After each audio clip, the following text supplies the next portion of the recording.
just a regular Joe with a regular job.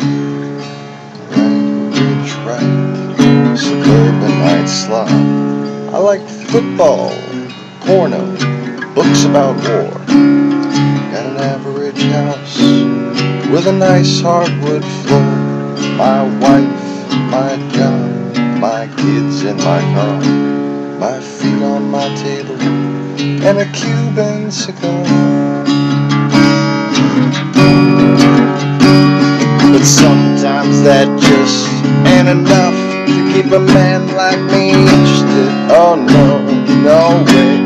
I gotta go out and have fun at someone else's expense. Oh yeah, yeah, yeah, yeah, yeah, yeah. I drive really slow in the ultra fast lane while people behind me are going insane. I'm an asshole, yo, yo. I'm an asshole, yo, yo, yo. I use public toilets and I piss on the seat. I walk around in the summertime singing, how about this heat? I'm an asshole, yo, yo, yo. I'm an asshole, yo, yo. Sometimes I park in handicapped spaces while handicapped people make handicapped faces. I'm an asshole, yo. I'm an asshole, yo. I shouldn't be singing this song, ranting and raving and carrying on. Maybe I take your wrong. I'm an asshole, yo. I'm an asshole, yo. Hey, S-S-H-O-L-E. Everybody, hey, S-S-H-O-L-E. Blah, blah, blah, blah, blah, blah, blah. I'm an asshole, and I don't give a fuck. Welcome to Lost Begotten Channel.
no more.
Yep, nothing to see here. YouTube only values its talented contributors. Maybe I should give it a second for somebody to fucking show up.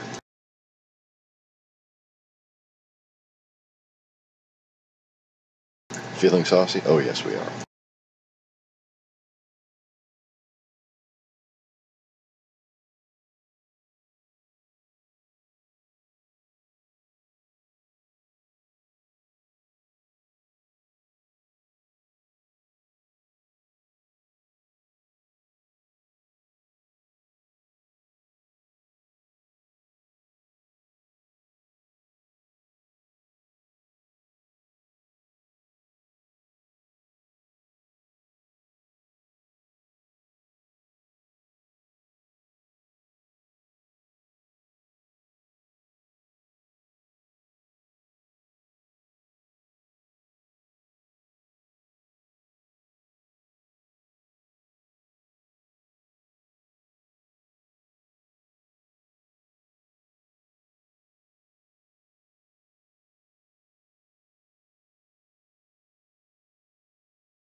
Just giving it a second.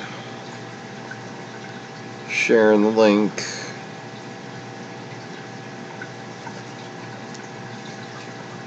Seeing if more than one person will show up. Maybe. But whoever's here, feel free to say hello.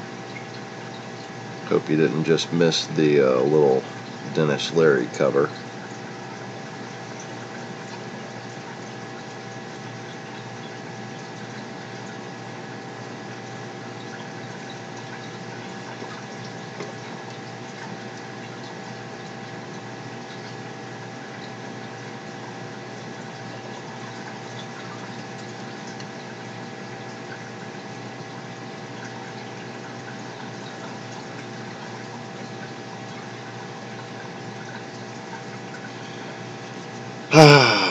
But I'm an asshole, Leo, Leo, Leo, Leo, Leo. That's a fun song. I might just fucking play it again. I just taught myself how to play it. My wife's in the bed saying encore.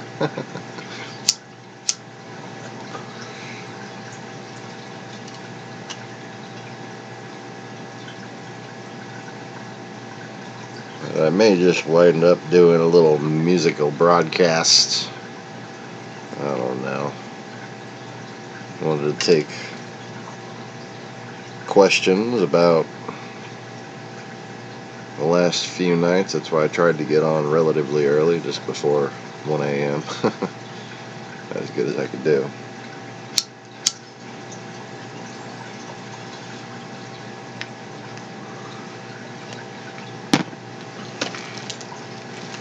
And let's see here. we've got, I guess it's time to reconfigurate and put the chats back up and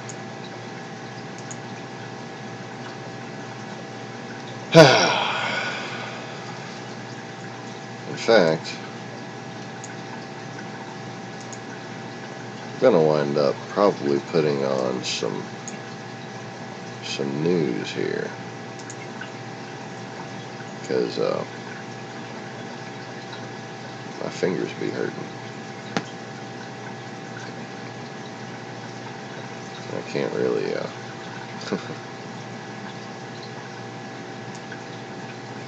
can't really play just yet. Gotta wait till the inflammation rests just a little bit, because I have nothing of what I used to as far as calluses go.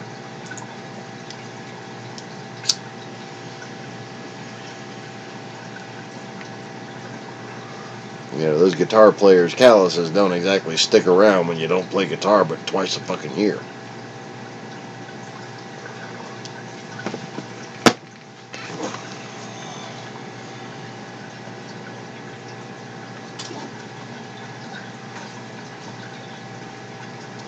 But anyways,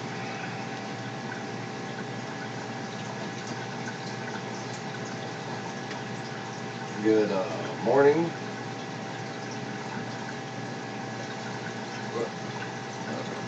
I'm trying to figure out how to turn this light on. Good afternoon. Good evening. Whatever it is, wherever you are. And welcome back to the Lost Begottens Fisherman Science,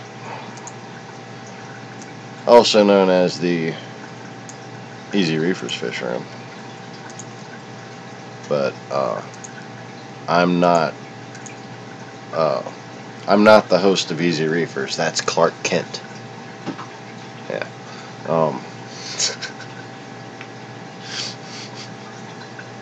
I hope that came out as funny as it was to me. I am not the Easy Reefers host. I am Superman. He's Clark Kent. Yes, yes. Big difference. Big difference.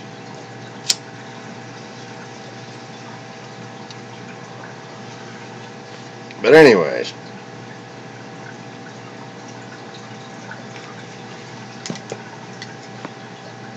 so before I get on to some interesting news,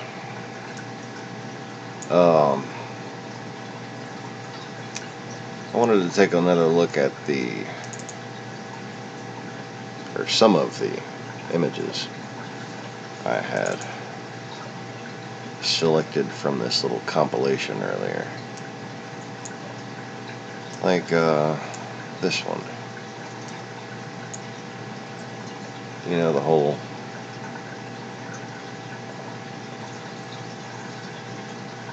idea that the West somehow represents greed, or some overbearing power influence. Just a bunch of nonsense.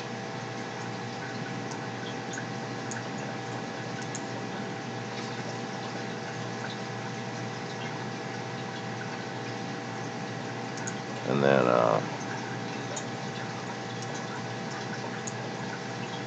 you know, there's this whole thing with my face appearing in the clouds over and over again on camera, when all I'm basically doing is trying to project myself into the clouds, not really like get my face to show up per se. I'm just trying to find rebellious stars and bring them into alignment, basically. Or clouds. During the daytime, I guess it'd be clouds.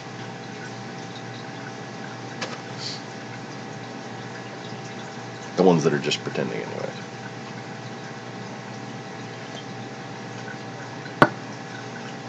What do I know?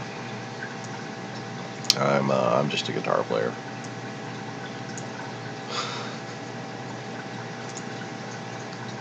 And my wife,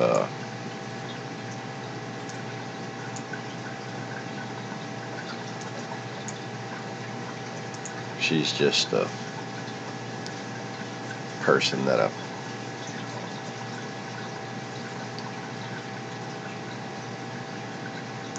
American soldier rescued from Yugoslavia. Well, her mother. And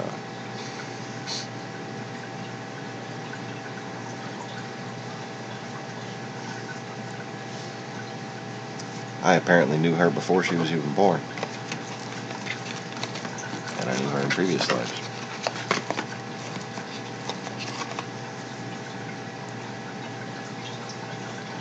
And, you know, other than her face and her hair and her personality, everything that annoys me about it, everything I love about it, everything about it, I know that it's her. And then there's this thing on her shoulder. And, well, since I met her, again, since I reunited with her, I developed a few interesting abilities. And let me just say that interesting abilities should not be enough for you to take heed of my words. You can take interest, but you should scrutinize someone until they prove that their works can clue you into their intention, you see. Virtue is a factor of compassion. It's the ability to put others' needs above your own. It's the opposite of selfishness. It's the opposite of greed. It's the opposite of thinking you should make money because you have money. But I'm not talking about taking risks. I'm talking about taking advantage.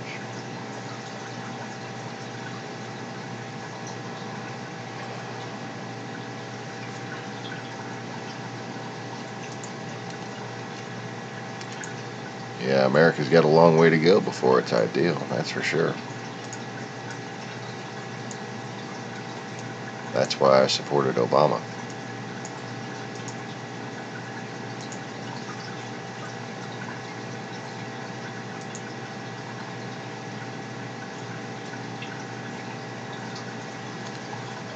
But what do I know?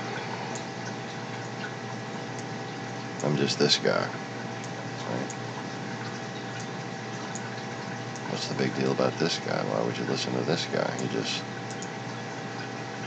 does things that no one can really explain.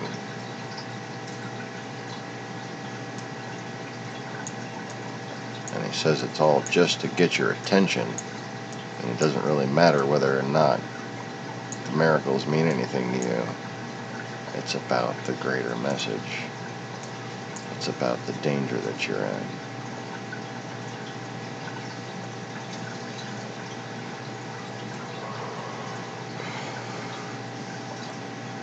And by all means, if you're giggling about the video on the left, go and watch it, little human. Because these two aren't the only ones, as I just previously demonstrated, just in case you were confusing them with the one I had already showed you.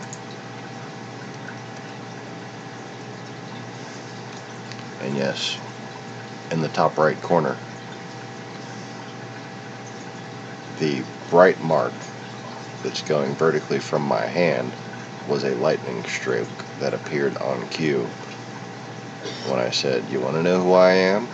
This is who I am. And yes, that is my face in the clouds. And if you look up to the top left of that image, in fact, I can go ahead and zoom it in for us.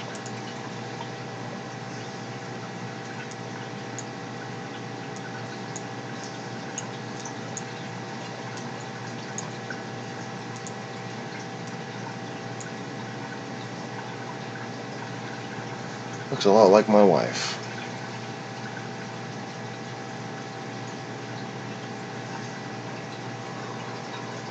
And our eyes seem to be united or joined in the lightning. Quite appropriate.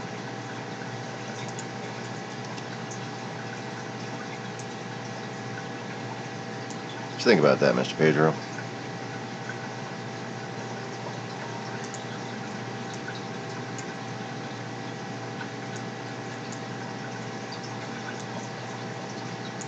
It's something I got to deal with as a person, you know? I mean, I've wanted my whole life just to be a normal fucking human being.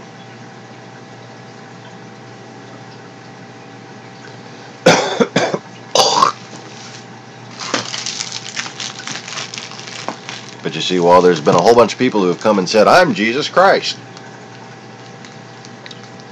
I have pointed out that they're morons. Because anybody who says that they're Jesus Christ is a moron. But more importantly, what study proves is that everybody who you've ever heard of that has claimed to be Jesus Christ who was not, was backed by the Kremlin. What a coinkydink. Especially considering what I've taught on the past 4 or 5 videos. Yeah.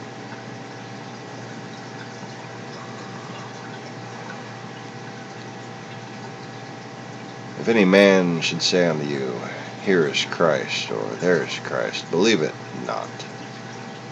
For there shall arise false Christs and false prophets, and shall show great signs and wonders, insomuch that if it were possible, they shall deceive the very elect.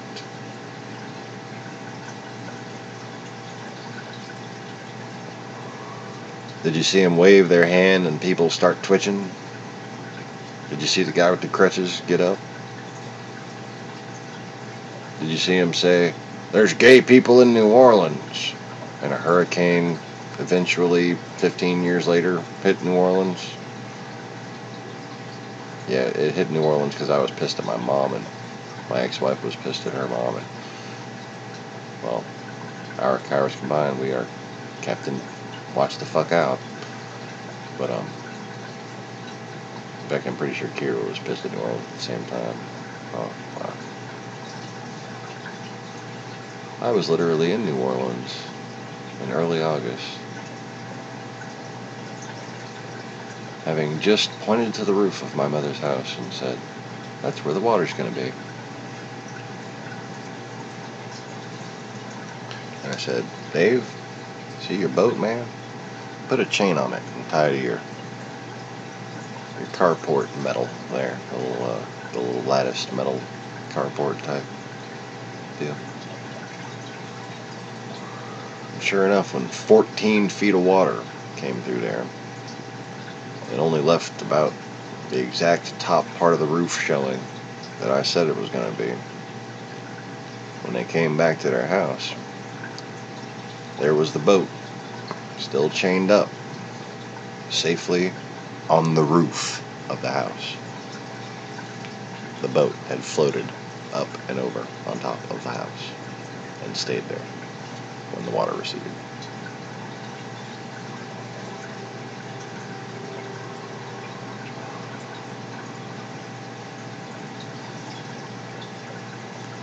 But you see, I fuck around with hurricanes, but I didn't cause that flood. sabotaged it.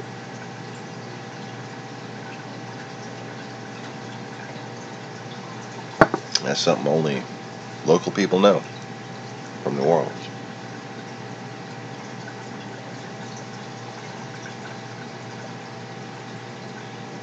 People who would discuss such things, who know people in Lakeview where the canal actually burst. Because right as a large bang was heard, a white van was seen rushing from the direction of the bang. And the Lakeview area is such that there's only a couple of entrances and exits. In fact, really only one. It's like a little, not a gated community, but like a naturally gated community.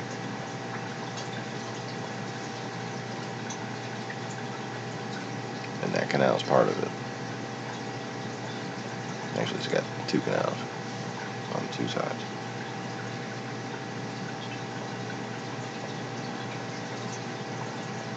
Then it's blocked off for Del Champs and the Ochsner Center on the other side.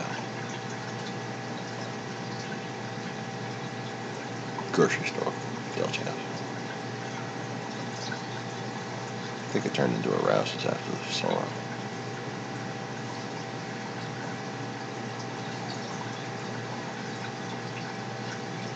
Boy, more people got their jobs shuffled around and housing lost and rents raised and just bullshit happened to them since that storm hit. Y'all have no idea. It has been rough.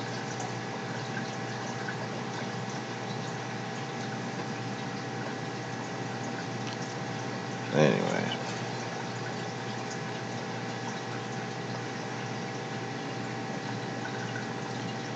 Whoever should say to you, there he is in the desert.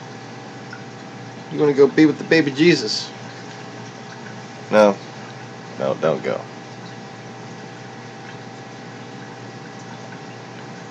If they say, we have him somewhere in secret, he's the secret Messiah, and he's the one who's really guiding all of us, and they profess it openly, it cannot be true.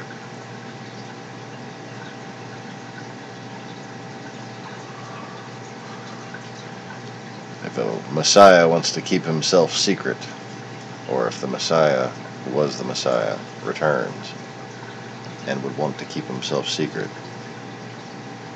he could effect change on the world and wouldn't need anyone's help. But those who he sought to give mercy by helping.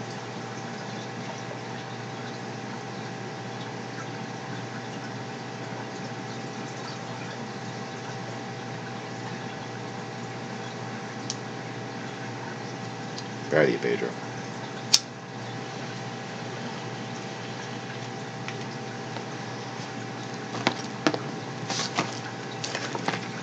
It takes a lot to unfuck your mind. That's for sure. It takes balls just to consider letting go of that truth that made you feel so right, you know?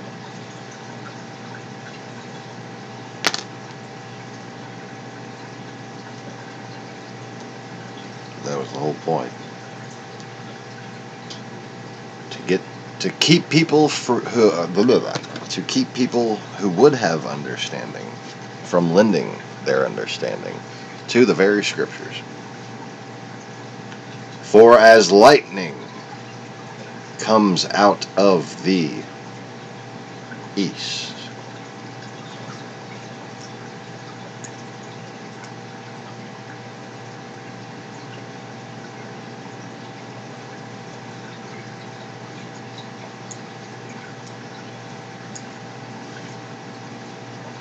and shineth even unto the west.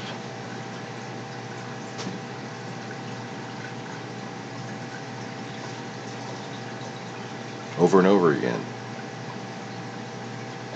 Yeah, the lightning videos. When it's directional, it's east to west. But that's just a metaphor. I was playing literally. Because people expect literally. And desperate times, you know?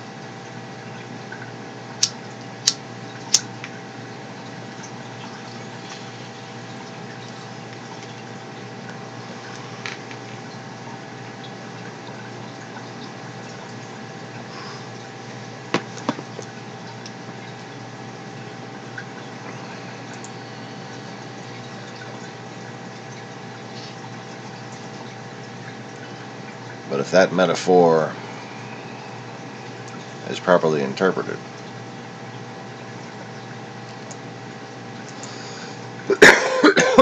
excuse me,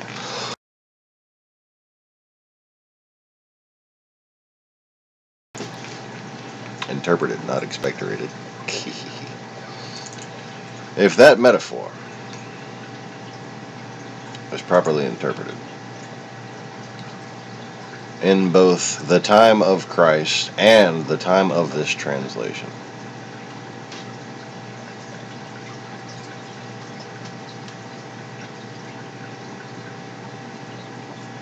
what can we learn? Lightning. Blitzenrot.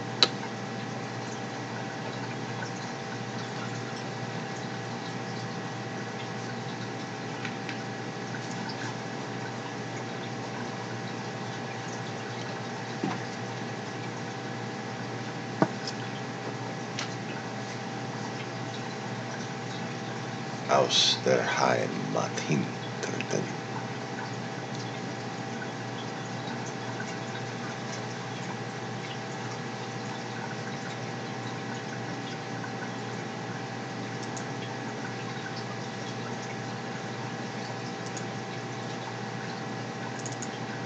East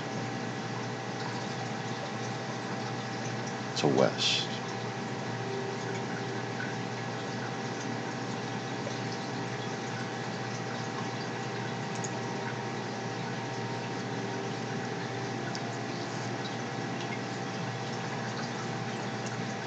What happened then?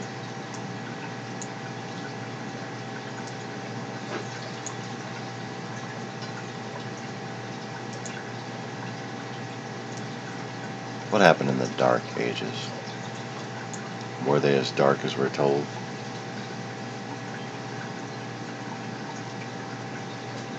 It seems to me like the Dark Ages came after that.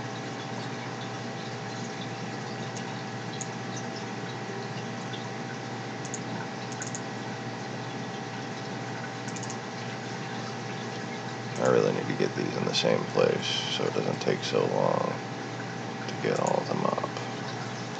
Control, control, control, control, control, control.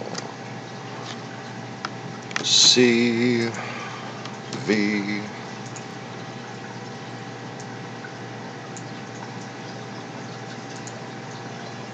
I mean, what do you call the Dark Ages, you know?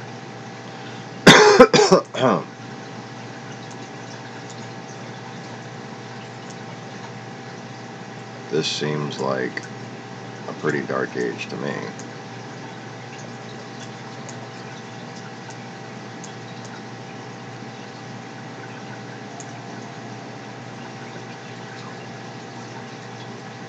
And that began about 700 AD.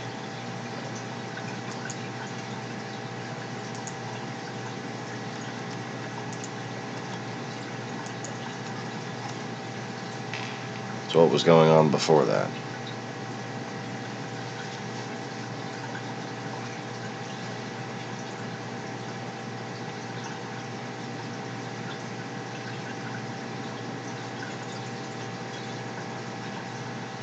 Was it all in Europe?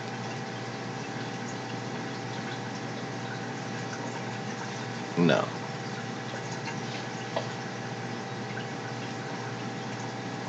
You see, I'm tempted to try to tell you some common solution to the story, but actually I must backtrack because it's a lot deeper than that. I know this because I was there.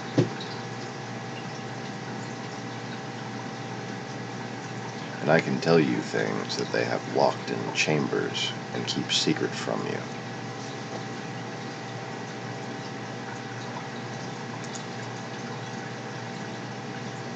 Things like the very history of the African and Ethiopian.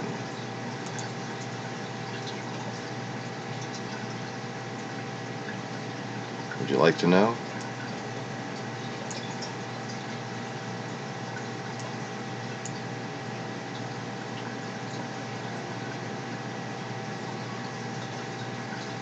It wasn't documented.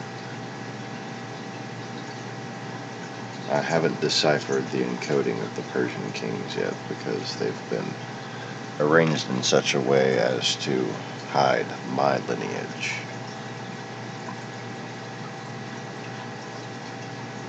For I am of Akkad. And even now, I am Akkadian.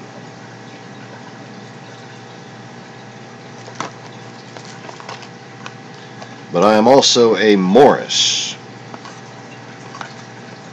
And though I will not tell you the name of the lineage from my mother's side, it is from the south of France, and it is directly tied to the Merovingians, even though I don't even put much stock into the specifics of those stories.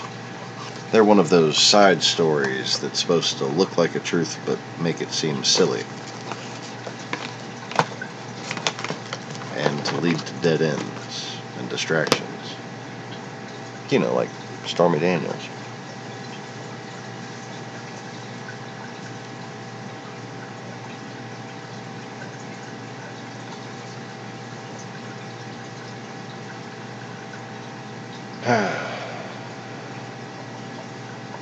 Avenatti makes me wonder.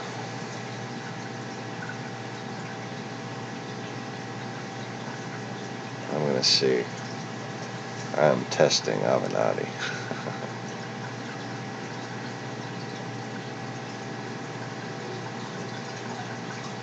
But then again, I'm always testing everybody.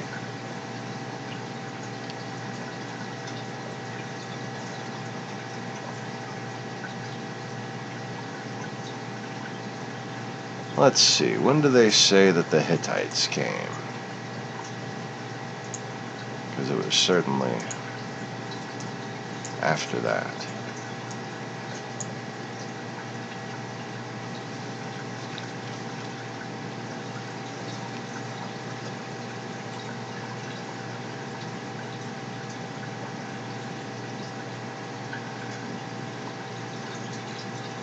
What I'm looking for is around 800 BC. But I do not have a map for that. But before this specific time,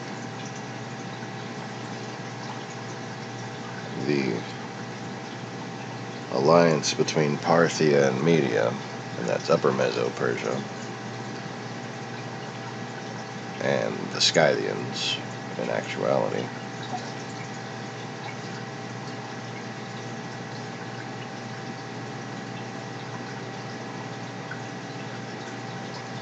that became the First Persian Empire.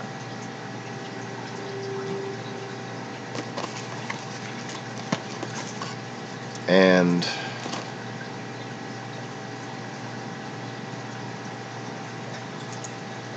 I wouldn't be completely honest if I didn't say I wasn't sure exactly what time frame, what empire this occurred in,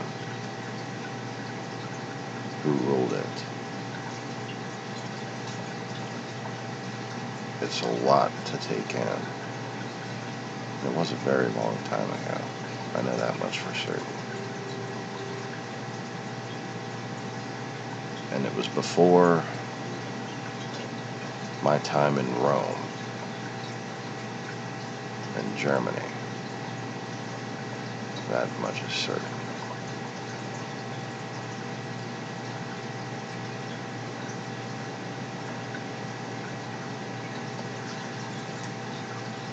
So, Previously on the Lost Begotten channel, I brought to light something that might take a lot to take in, might take a lot to agree with.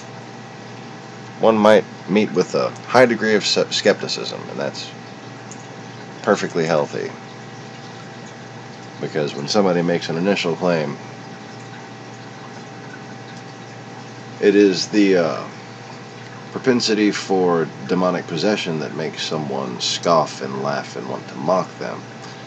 But someone who hears someone out in full detail and tries to understand the context of a theory can gain great wisdom from even a savant.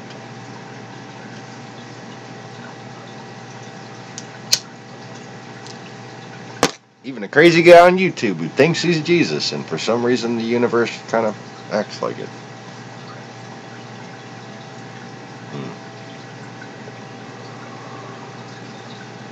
So, when I was a young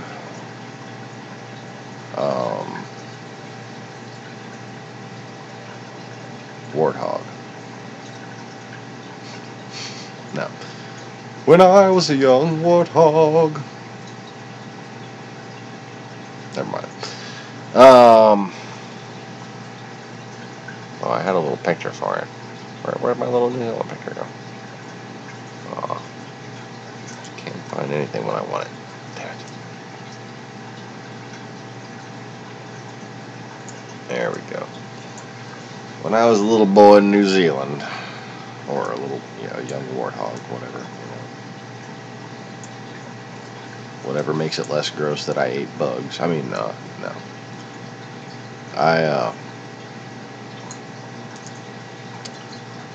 Back then,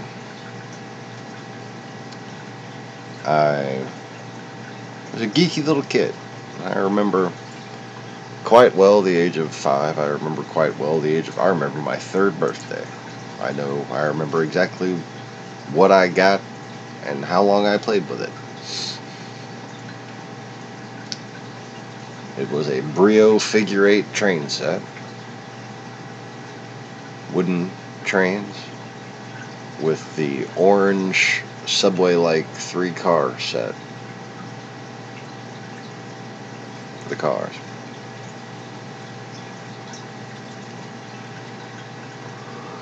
And I remember the house we lived in, the dog we had, the car we drove, everything. I remember the car we had when I was 6 months old and leaving New Orleans for Alabama. I have a very good memory. Big brown fucking station wagon, by the way. The reason I remember that particular instance so well is because it's the first time I remember my mother just losing her shit and screaming at me. Because apparently I peed. I was 6 months old, okay? I was 6 fucking months old. What the fuck are you gonna do? I peed all over her stuffed koala that she had got from New Zealand. They hadn't even planned to go to New Zealand at this point, That was when I was 4. But she got it from New Zealand when she was a kid. It was made out of kangaroo skin, and it had a music box inside of it that played Waltzing Matilda. And they were putting me in the front seat of the station wagon or something. I think it was the front seat. Seemed like the front seat. And I just, I think they had it lean back and were changing me. I don't know what the fuck was going on, but I just let a stream go and started peeing all over this koala, and my mom started screaming, "Oh, God damn." And we did not live in that house until after I was 6 months old.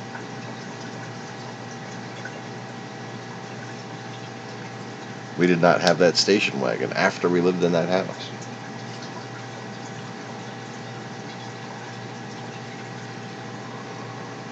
it made it there but did not do much afterwards, I think was the story.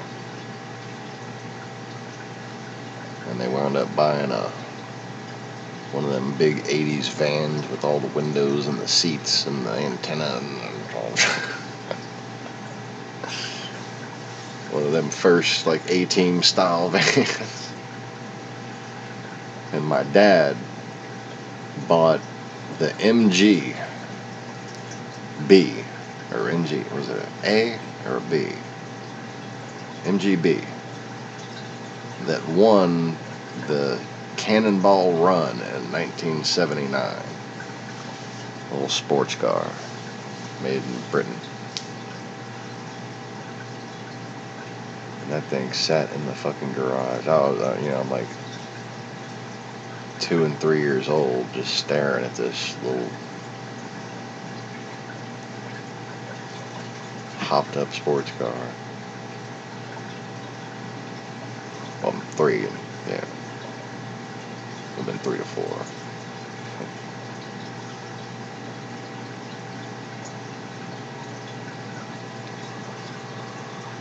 But anyways,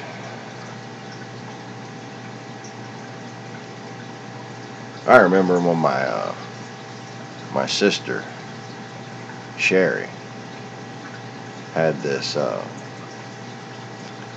bike that I really wanted when she grew out of it, and when I got old enough to ride a bike, I'm like 3 years old, and it was that blue sparkly one with the S on the seat, the Schwinn, like with the long banana seat.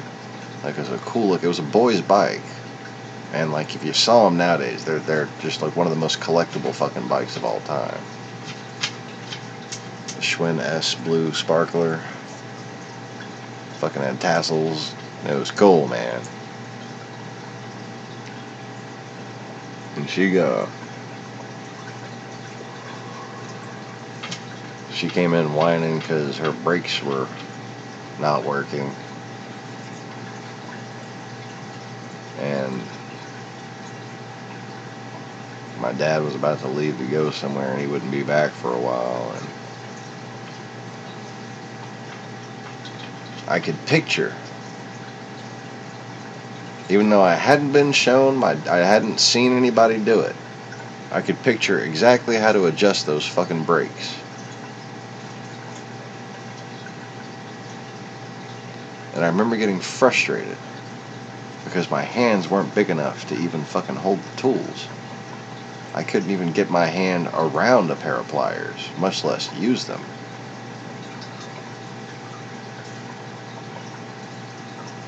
And I was like, just infuriated. Like, I wanted an adult body. Like, I wanted to be big. I wanted so bad to be big. Like, I wanted to be in a fucking movie called Big.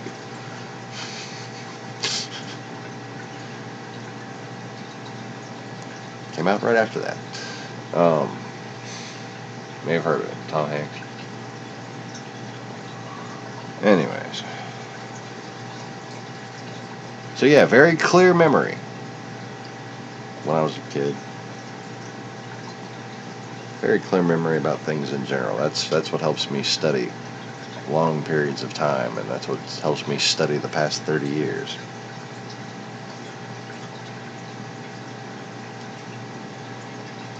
It helps me remember all the weird esoteric things about early childhood, at least for me.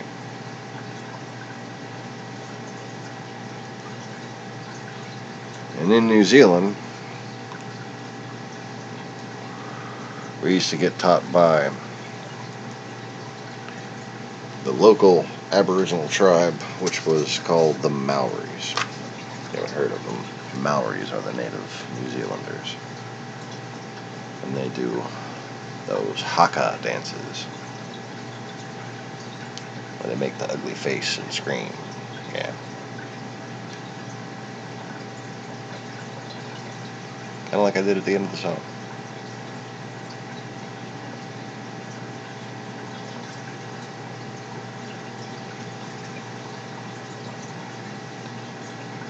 Maori. Mauri. Been translated to English for a very long time.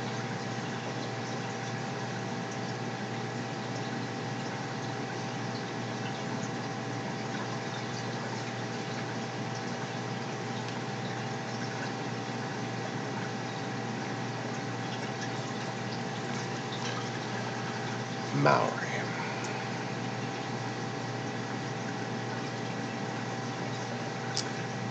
Maori are a very dark people. Very curly haired.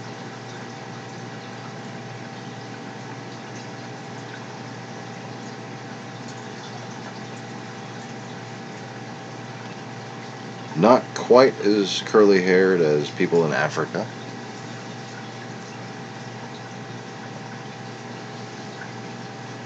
But very, very dark skin. Considered by the locals as blacks. That's the blacks in New Zealand. And it's certainly not considered a bad thing. It's only just foreign funded bullshit that turns uneducated people in New Zealand and Australia into people who dishonor their native population. Of course it happens, but it's nothing like America. Nothing like a lot of places. Lovely place, both of them, New Zealand and Australia.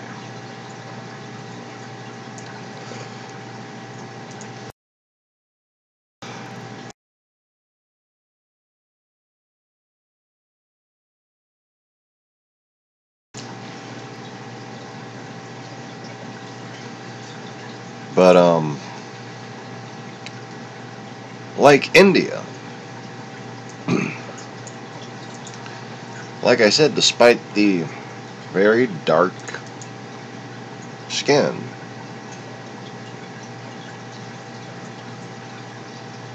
they're distinctly not African.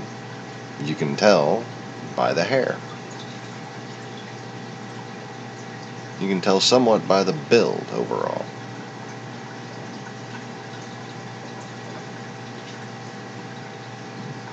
And it's a lot like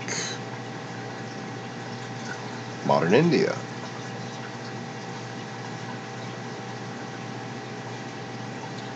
Now, I understand what accepted theory on this is. Okay, I don't need someone to recite back what they learned in school to me.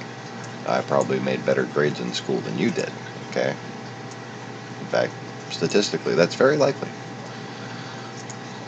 But I also know what the story lacks, what underlying evidences aren't there, what possibilities there are beyond that, because like I said, I have an extremely long-term working memory.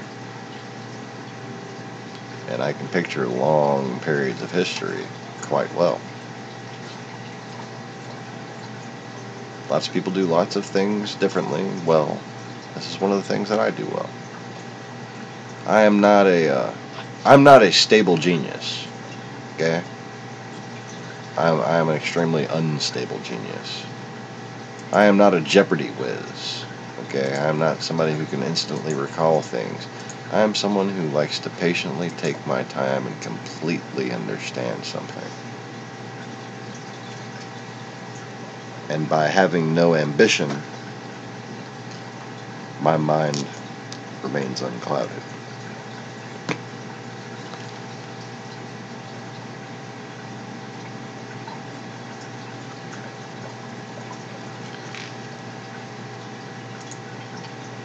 But you have extremely dark-skinned people whom I love in India,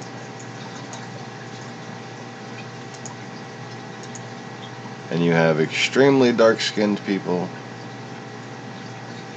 in New Zealand, whom I also love. But they do not look like the extremely dark people in Africa, who I also love. Because their hair isn't as curly. And there's a lot of other features, you know. Like take Obama. He's the only black person I have just in this folder right here, so I'm just going to use him. Altogether, you know, actually he looks a little more like a Maori than most, but he has, you know, curly, very African hair. He's got a very African Kenyan physique, which is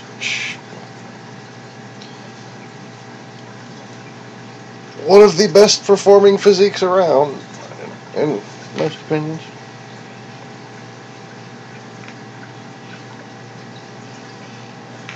Mostly because of the proximity to Kenya to what I'm about to go into and where that story leads and everything. I can take a little pride in that myself.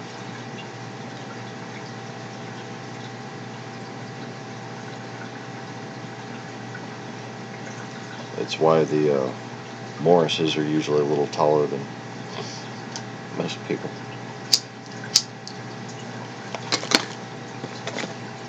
In fact, I think I'm the same exact height as Barry.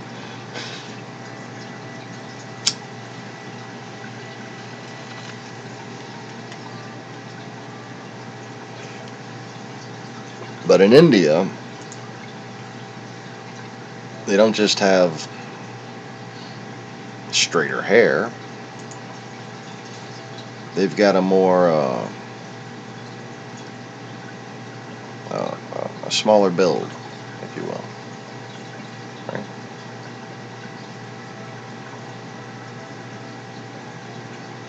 Where the I'm trying to find this one fucking picture and I can't find it. It's pissing me off. I've just been like trying to keep going with what I'm saying while I try to find the picture, and I can't find the picture.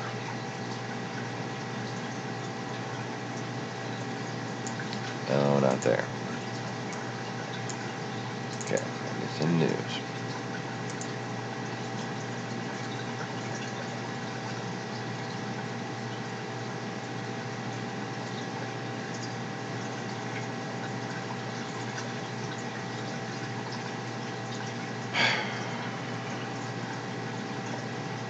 Well, where the hell could it be?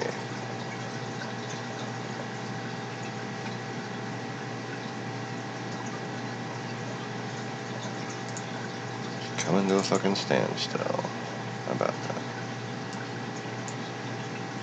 Oh, because I don't know where this stupid thing is. I think I got another copy of it in this folder. Yes, no. Oh, come on.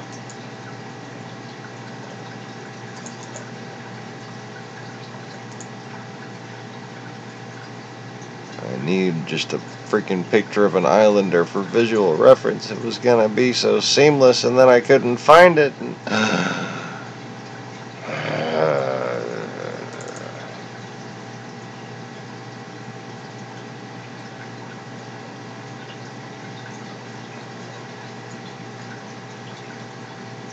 I could have sworn I had multiple copies of this in multiple folders.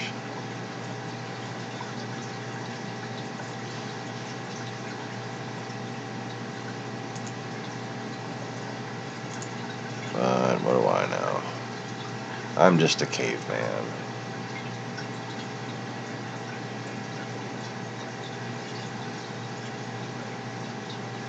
Oh, come on, fucking seriously? This is just not in any folder. I see it when I do this shit all the time, and I think, hey, there's that image. I'm not needing that right now. I'm moving on, and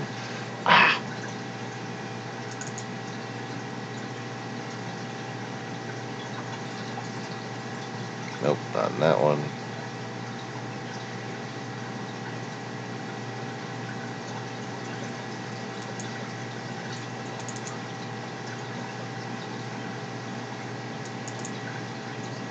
Disney? Maybe it's in Disney. It's fucking Little Mermaid shit. How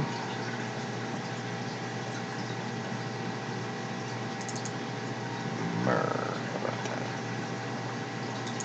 No. Oh, come on. This is just painful.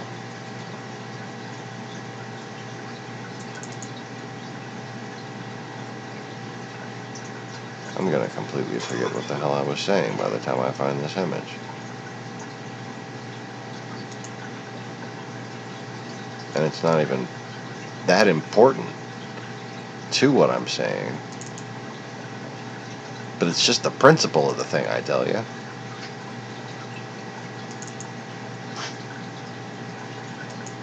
It's not even like an important image. It's just like annoying.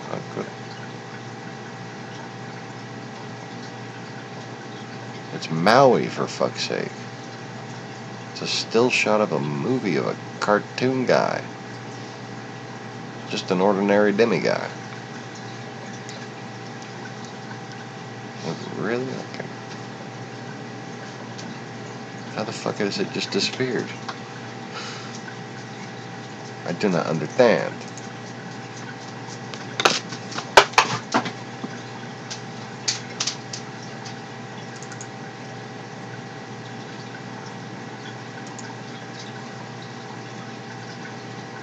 Alright. Everybody calm the fuck down.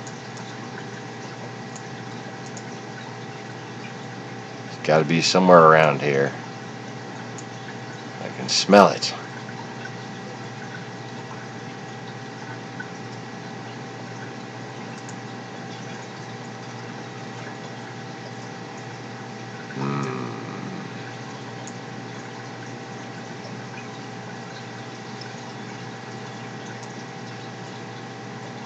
This is just making me need a fucking cigarette. I look at my phone. I'm just gonna go in that. It's gotta be in there. It's gotta be in there. Because fucking everything's in there. There's just like a little thumbnail of everything in there. So why wouldn't it be in there? It's gotta be in there.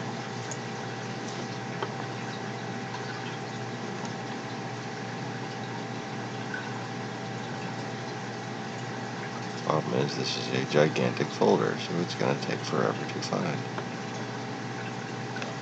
That's why I don't have shit in these folders. I have shit in little broadcast folders. That's why it was supposed to be in that folder, and it's supposed to be easy for me to find while I'm talking about stuff.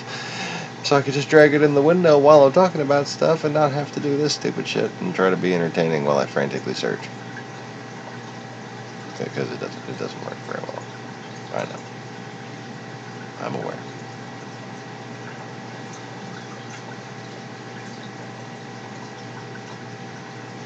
Oh my goodness.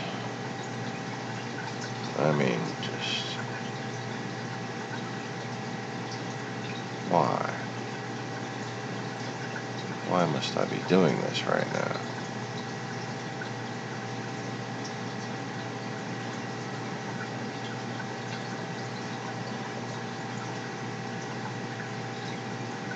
It's supposed to be right fucking here, where I can get to it.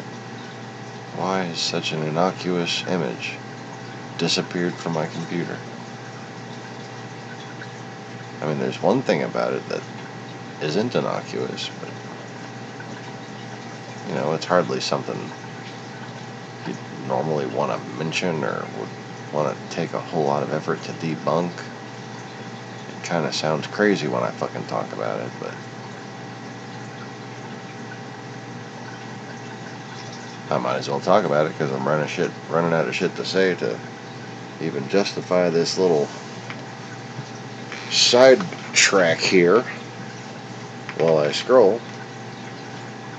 So the reason I had the Maui image to begin with from the movie Moana, if you haven't seen it, Maui is a sea and wind demigod that steals the heart of the nature goddess, basically. and her incarnate descendant basically convinces him to give it back. Basically.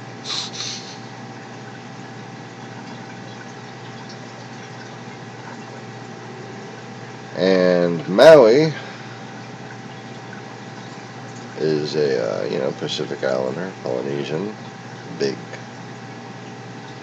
stocky, heavyset guy. Well, a demigod, but so even bigger. And he's got these tattoos all over him that are kind of magical, right? Magical tattoos. And back in 2011, or long before Maui came out or Moana came out, I had drawn my ancient magical tattoos. I just felt compelled to. I don't know how else to describe it. I had to draw the man. And I still had the sketches of them. I still do have the sketches of them. And I said they were in this folder, but I don't think they are. But what was very peculiar about them is that they were incredibly similar to the Maui movie.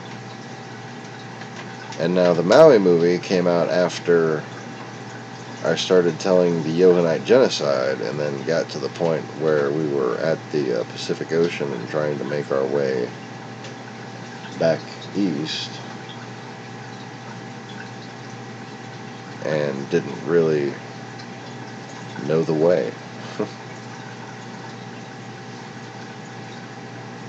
And I said there was kind of like a dreamlike state that kind of manifested a new reality for us, and that's what wound up becoming North and South America. And I snapped my fingers and on camera at the time and said I was going to make a movie about it. And a few months later, or about a year later actually, Maui came out.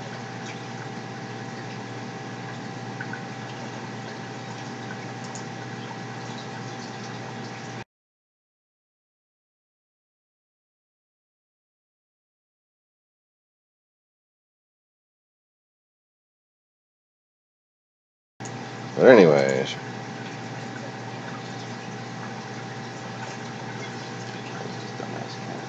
oh, the cat is inside the bag of cat food. I can hear her eating.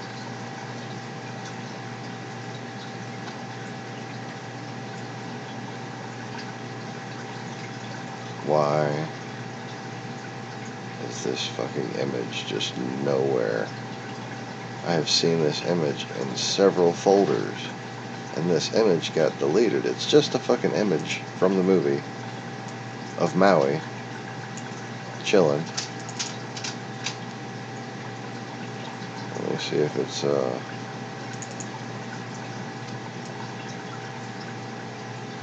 I sent it. I tweeted it once. Should be in my send tweets folder, but it's not.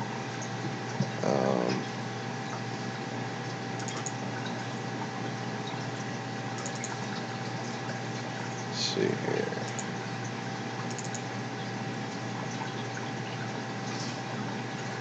No.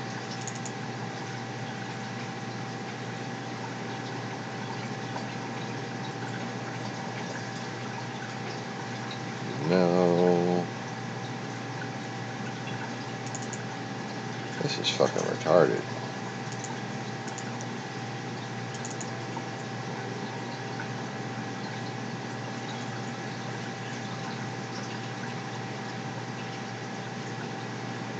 Ah. Okay. There it is, right there.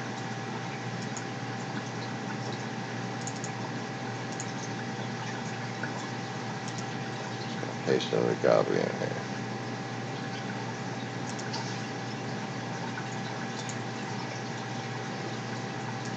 Alright.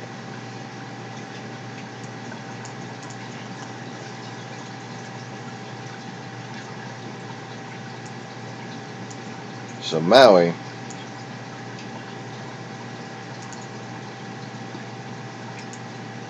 big guy. If you notice about Polynesians, their hair is only a little bit curly.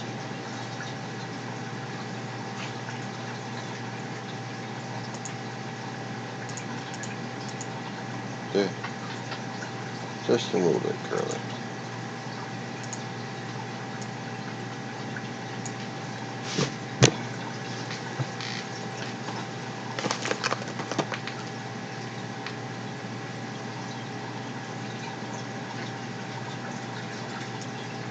And the Indians, the Hindu people,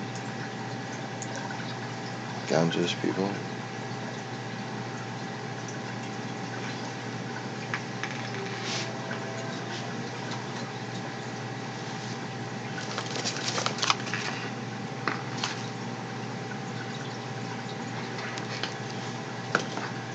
well, they have even straighter hair. Some of them a little bit curly, but mostly straight.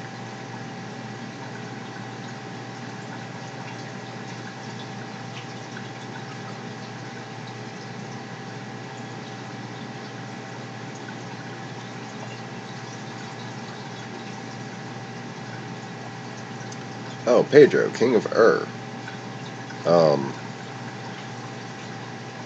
That's from, like, the first war after the flood. That's how Babylon was established. Was the first hostile city that was just built as a tower to destroy us, to destroy everyone else. And that is Ur, or Babylon proper, or Baghdad now. Well, Ur's just outside of Baghdad, north of it.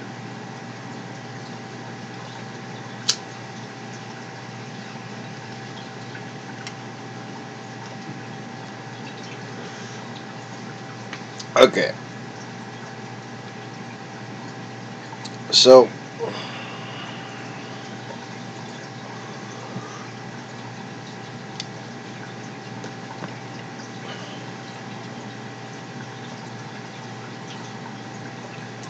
we've got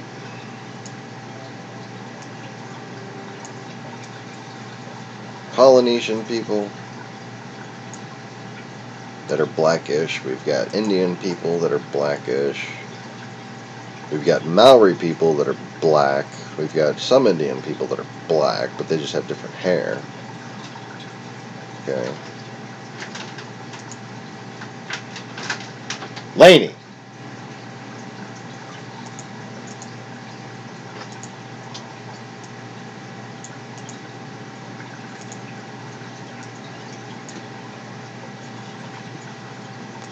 The thing is,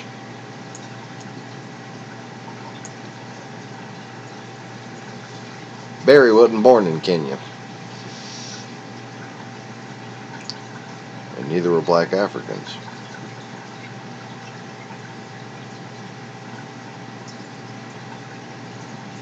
And the secret to figuring out where they actually came from is the Maori. Not the Maori of New Zealand, but where their namesake comes from before they had to flee there during the time of Christ. As I said in previous videos on the other Lost Begotten channel. The channel previously known as Lost, or whatever.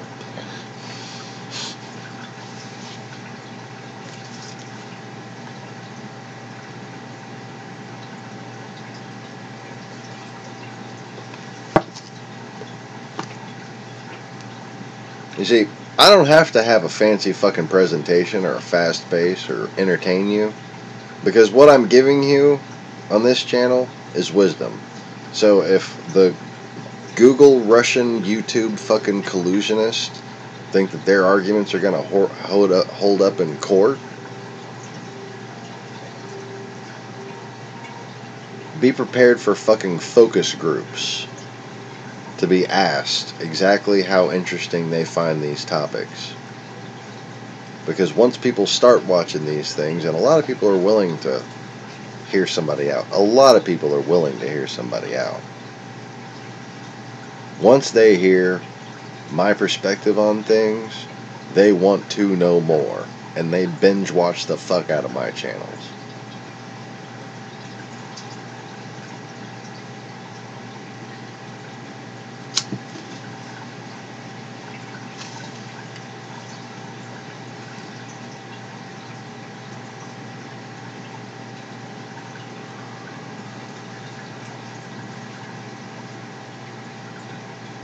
And this theory that I'm about to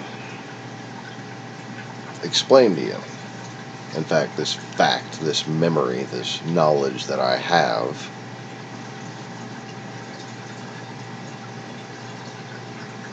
this thing that makes more sense than who I am, to me,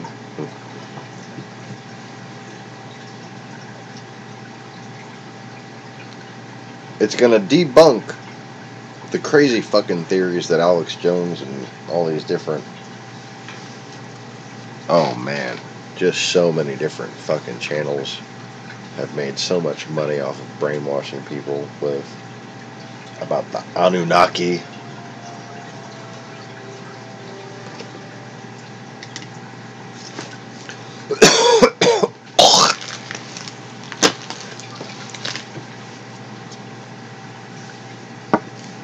You might remember they actually tied in the Anunnaki to the Phoenicians and the Babylonians and the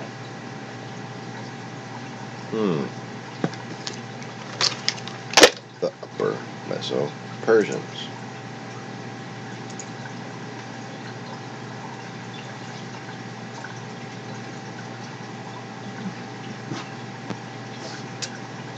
Now you see this Persian, the reason why it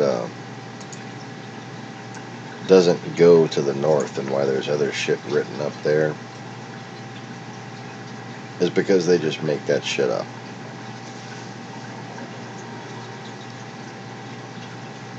The only part of the Black Sea,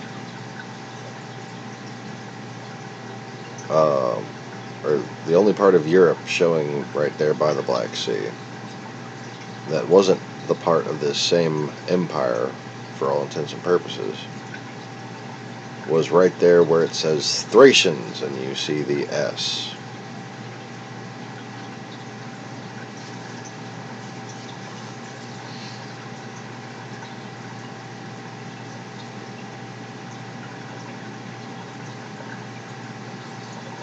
Which makes me remember that one fucking dumbass flat earth icon that I made really quickly in MS Paint that had the fucking S the wrong way.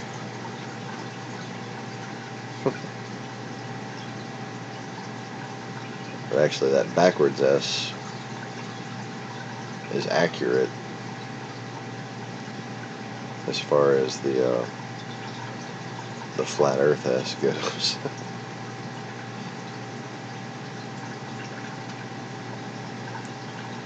And I made a flat earth with a regular S, and that's backwards. The sun going west to east. Oh, brain farts. Gotta love them. It's a good way to keep assholes who don't deserve wisdom from ever bothering to listen to what I have to say.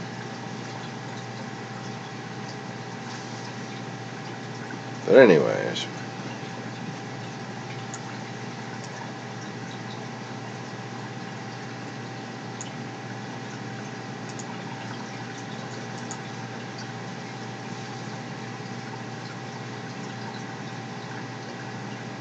so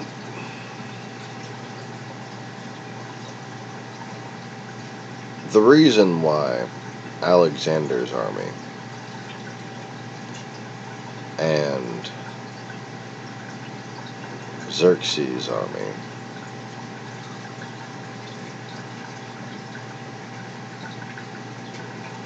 and I really need to just go and look in the Bible and see what this other name that's being hidden from me is, because I'm pretty sure this is Mars, like the first iteration of Mars.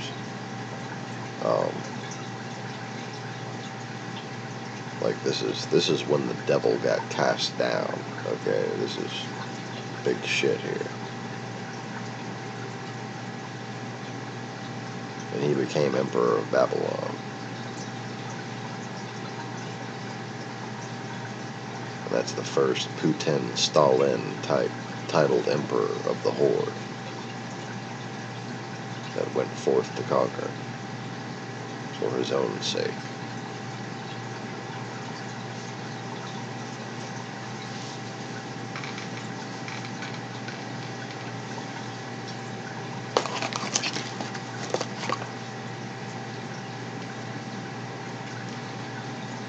And when they got to Maurya,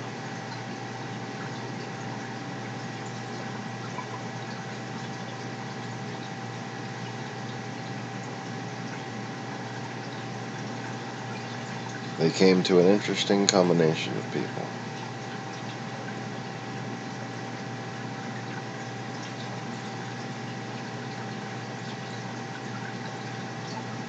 For one, up in the mountains, there were dwarves. There were little pygmy-like fucking people. Lived in caves. And everybody, up until that point, was nice to them. Because they knew how to pull wonderful things out of them caves.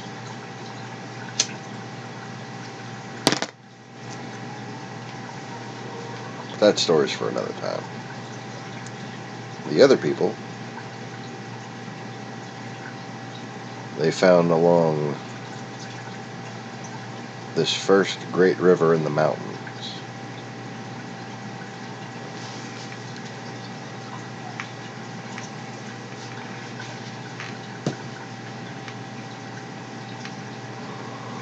This is the first river of my Yonite genocide story.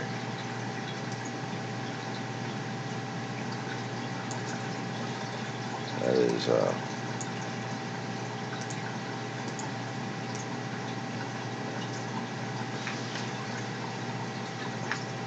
apparently not featured on this map, but you can see it if you look right there along the black line of the Greco-Bactrian or Bactrian kingdom. In fact, I'll go ahead and zoom this guy in. Ooh, not that much.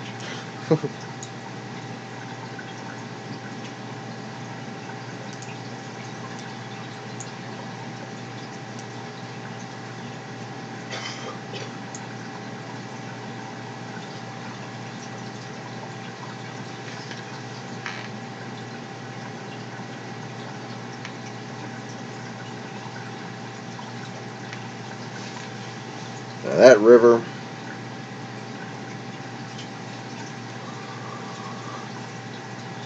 was, might still be, considered to be the unpassable point.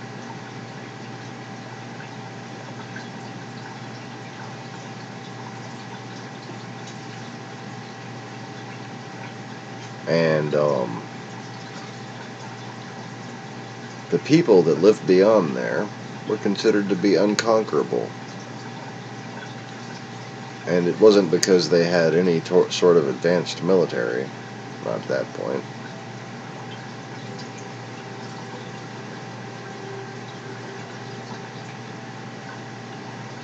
It was because of the way they lived and the wildlife that they lived with. They were as African as African tribes are today. I mean, tribal African.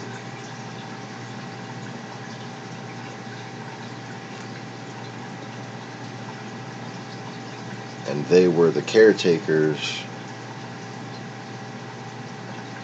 of an ancient ruin.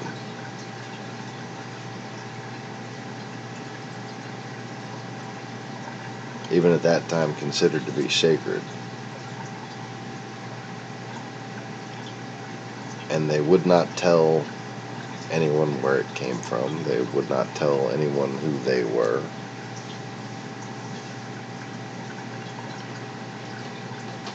And I at once had fought their demigod for his truth.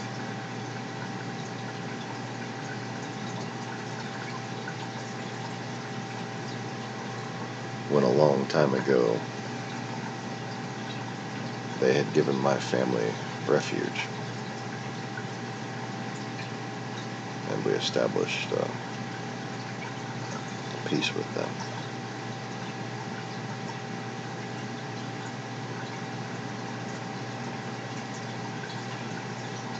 But that was a time several wars later.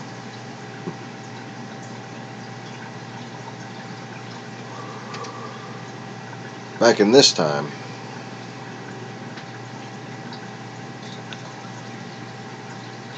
these people were descendants of Gabriel,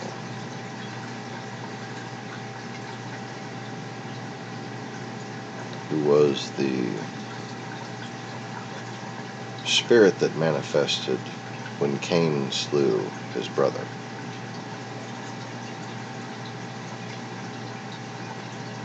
Death.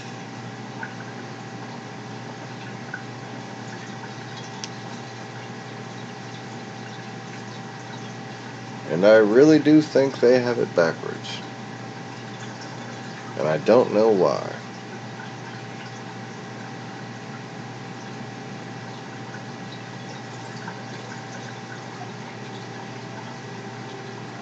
But it has always seemed to me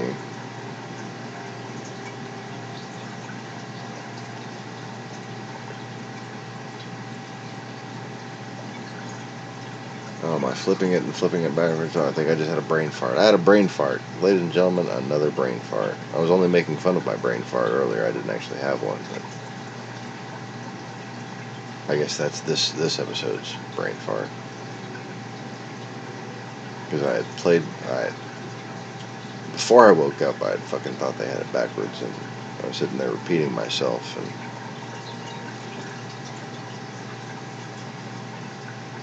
it was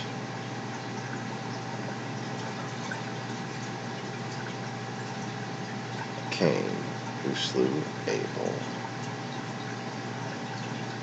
But no, it was backwards. Oh, why? Oh, yeah. I forget about who I'm talking to. No wonder I'm losing my fucking train of thought. Who are you talking about, dumbass? Cain? Yeah. Oh, that sounded really weird when I said that. Like that echoed back at me. That was fucking weird. Did that sound weird on the microphone? G'day, Neville. Did I tell you hi already? That was bizarre. So anyways, Cain was the tiller of the field.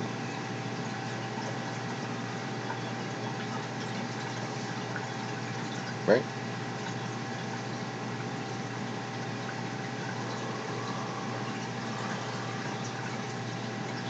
Abel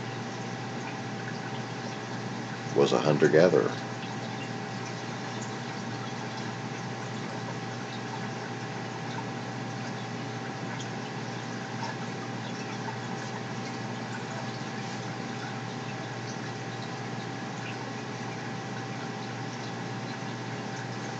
I suppose that lesson never made sense until this moment, because two people were sitting here praying that that lesson might be made clear.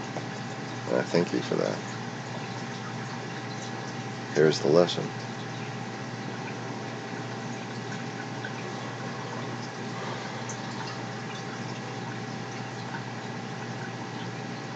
When you till a field, when you fence in the earth, when you pollute the land,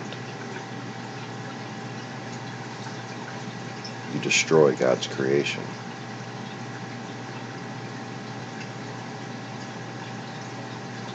It wasn't about meat. It wasn't about vampirism, for fuck's sake.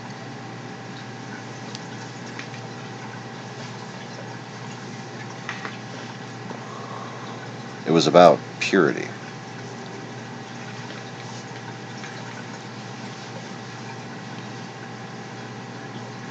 It was about living off the land but not changing it.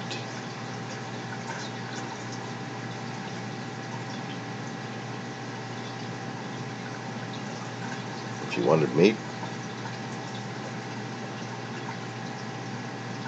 you'd ask a hunter to go get some meat for you.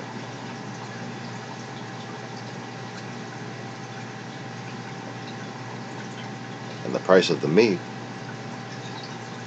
would be based on the land's ability to provide that meat.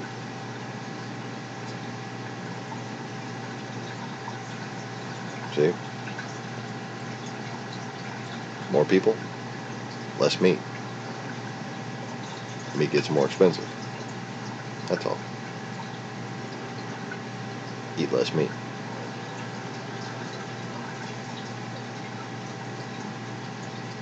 Or, stop breeding like fucking rabbits. That's one of the things.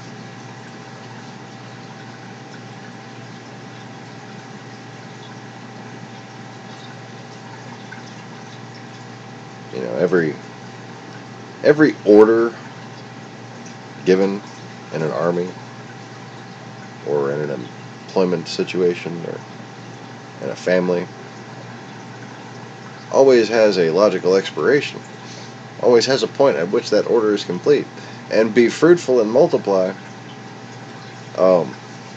doesn't extend to when you finish populating an area. When people are fruitful and multiply and they spread out into an area and then they run into the sea, hey, there's no more land here. Well, I guess we should only have like 2 kids each, 3 kids each maybe.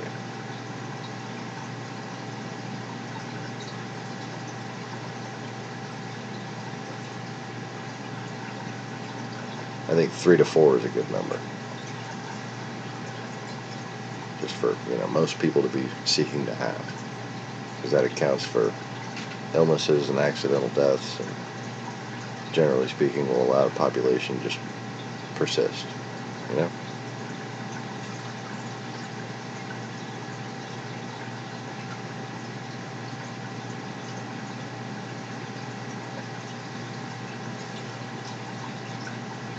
But anyways,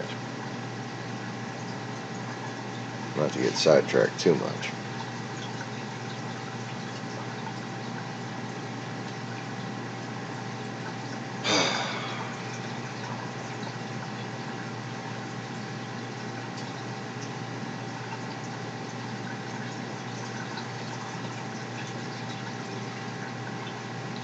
I've come to accept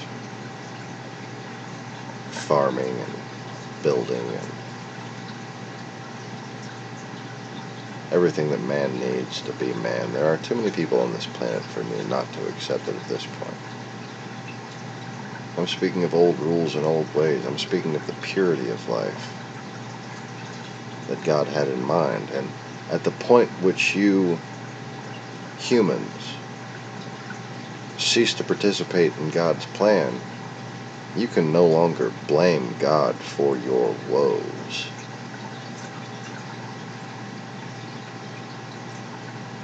Does that make sense?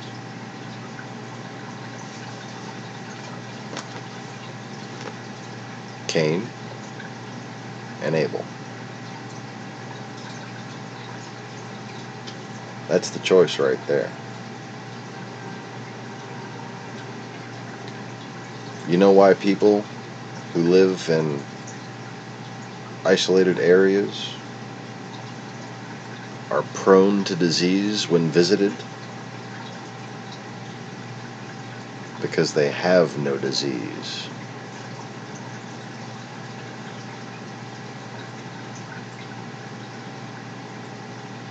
And what Westerners don't often hear about, in fact what most people don't often hear about, is that there are areas in which the chieftain or the wise man or the medicine man is purportedly 280, sometimes 400 years old. Hello? There's a better way than we live today. But that's okay. The way we live has to be made to adapt to that understanding. And if I had, governments recognizing who I was and that I was back and here to help and giving me some business leaders to work with to get things done, I could, clean your air and water and shit for you. Be good, Just saying. Make your food less toxic. All those wonderful things that you're just not doing right. I can teach you. All of you. You're too busy with your heads up your asses. These trolls, these control mechanisms. They think they know better than me.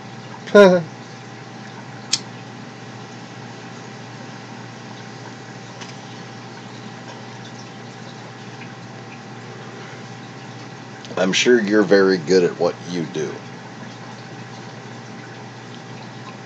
I'm sure that I could not do many things that many of the people do who are fucking with me right now. But this is what I do. And you cannot do it without me.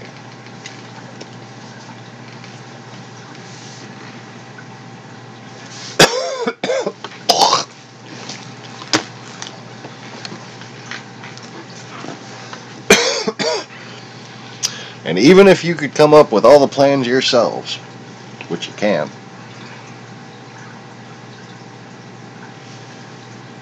frankly, it's just me being me that's going to get it done.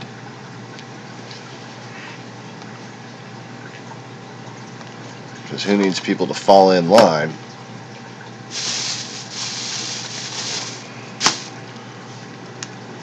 when I can make them see a clear path to freedom?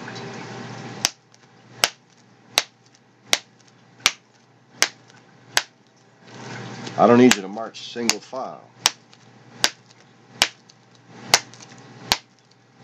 Because I ordered you to.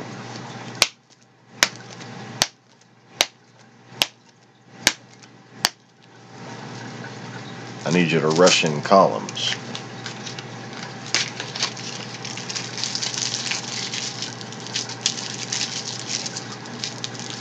Because I parted this ocean of bullshit.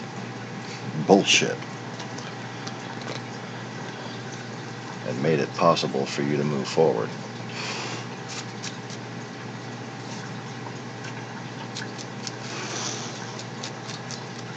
And well,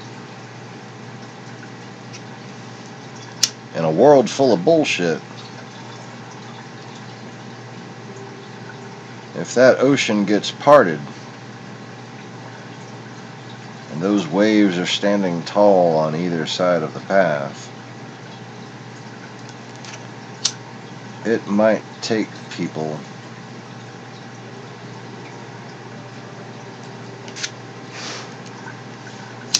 a little bit of courage, a little bit of balls to go and walk through there without being led by the man who saw the truth. and led them to it and parted that ocean so that they could walk.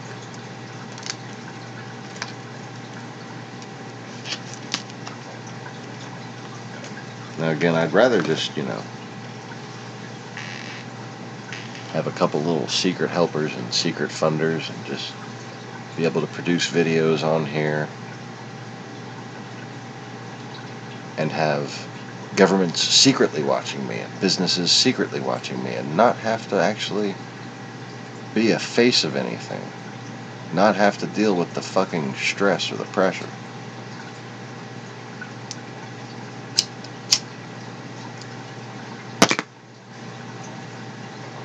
I'd be more than happy just to give counsel and advise and tell people what to do.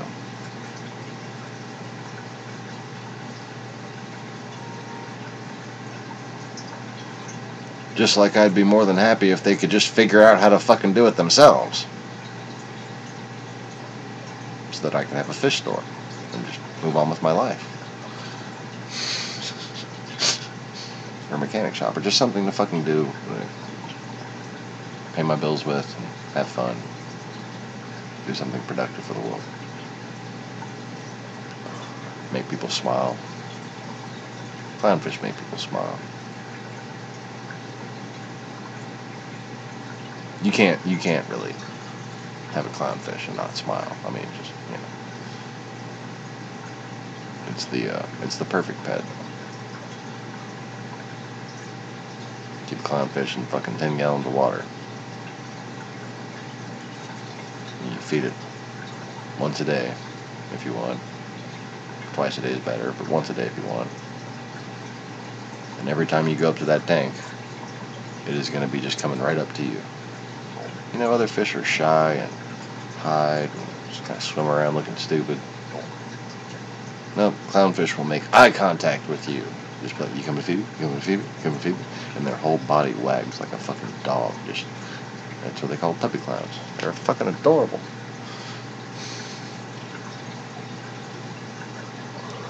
And you don't have to worry about them shitting on your carpet. You don't have to worry about them tearing up your shoes. You don't have to change a litter box. You don't have to worry about kicking over a food bowl. Stepping in something. Nope. Just sits there in a little clear box and looks beautiful. And best of all, it teaches you stewardship of the planet. So anyways,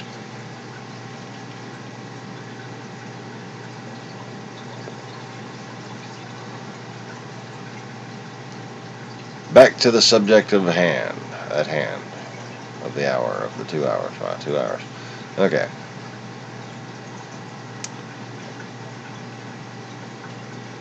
So, this empire, the Persian Empire, we call it,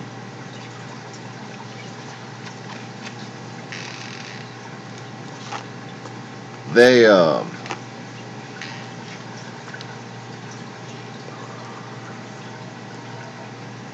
had an idea. You see, there were sons of Mars, very powerful beings, giants even.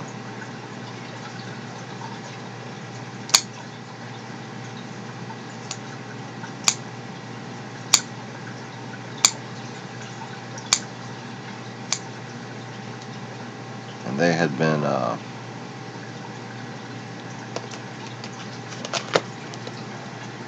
selectively bred back into existence in a very efficient way so that they could be used in warfare. Ogre-like men. And their ruling caste were quite gigantic as well.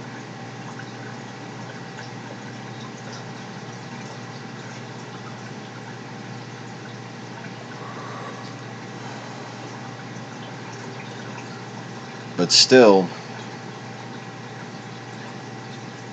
there was no fucking with Mario.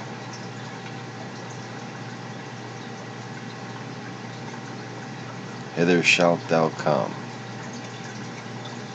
and no further.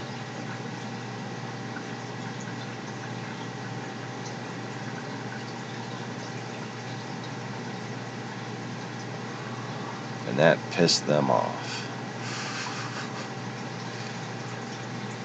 And they wanted a way to overwhelm their enemies.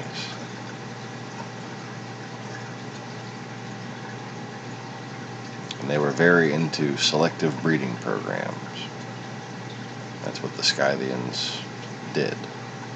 That's all to the north, all those different tribes that you see painted on them, those are all just tribes that they seeded.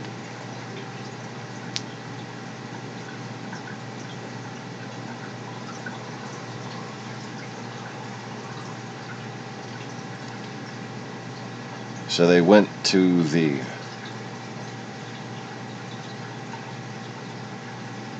river there. The first river.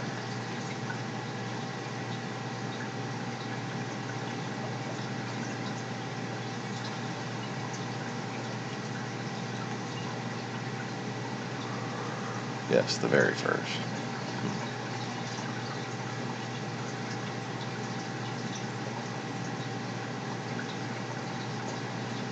Comes right from Shangri-La. Yeah, that river.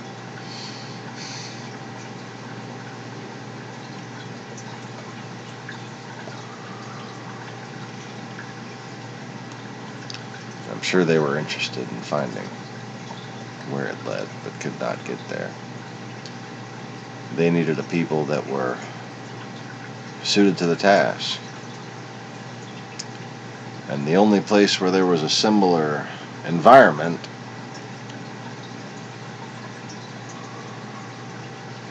was this inhospitable jungle.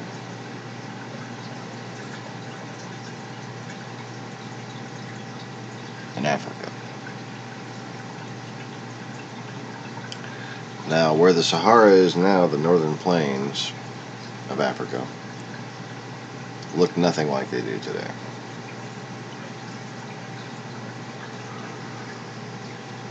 It was literally just semi-arid grassland. Instead of Sahara, just picture more Serengeti.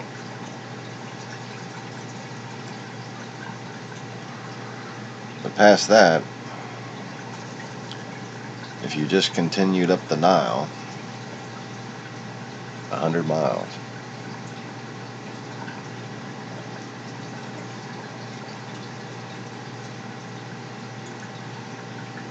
you got to a place where lions, hippos, and crocodiles, and elephants, and rhinoceroses, and just all kinds of giant things would fuck your day up.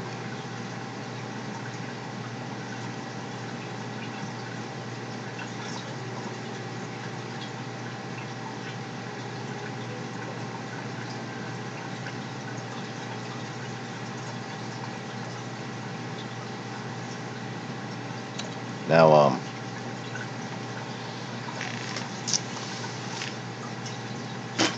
excuse me.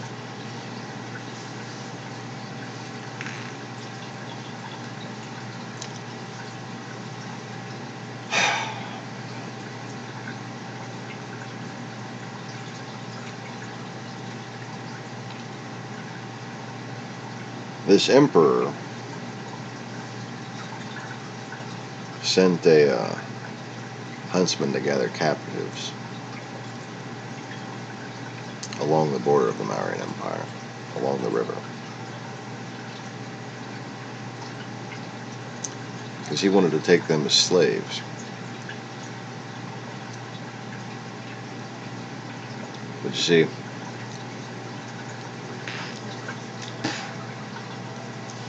they weren't a densely populated people. Invading that land wasn't worth the trouble.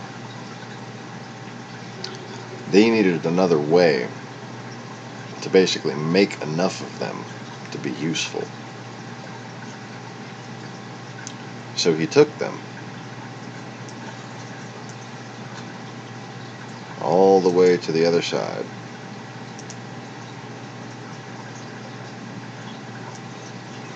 of his kingdom,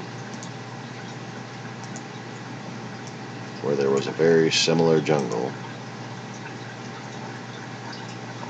And we know now that whole land, that whole continent, as Africa.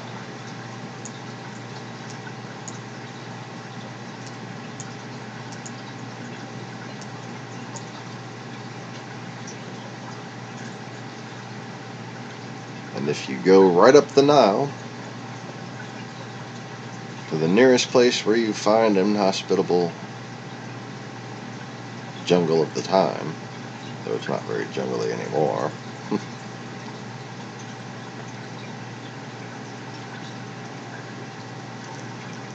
come to Nubia.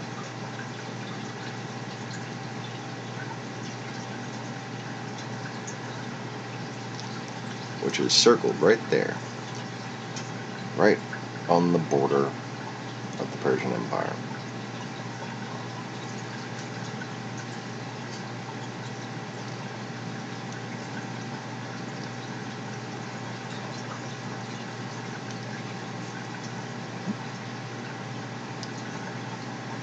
So the Persians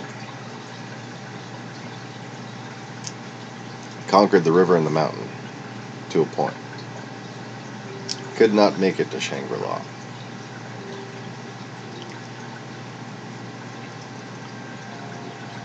Could not make it to where the little magical elven people would give them a bunch of gemstones and gold and frankincense and myrrh and shit, you know.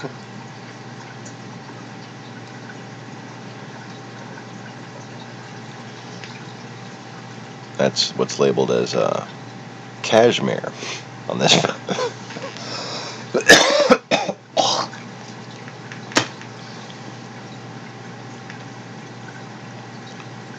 And it doesn't look like that river even goes to the sea on this map. That's weird. Well, things change. Could just dry the fuck out nowadays.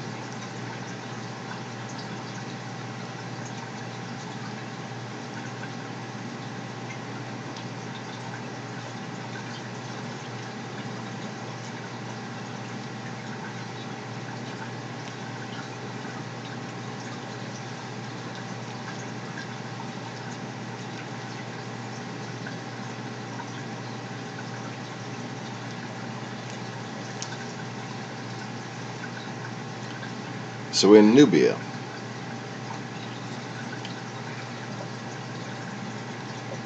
these descendants of the son of Cain who stayed on the ark,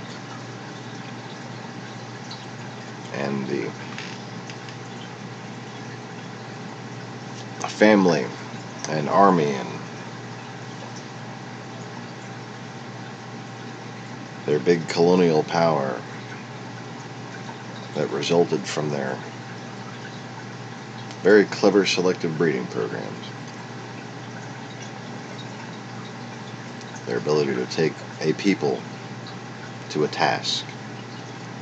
Something very important to remember about their tactics is their ability to take a specific people to a task based on their genetic capabilities.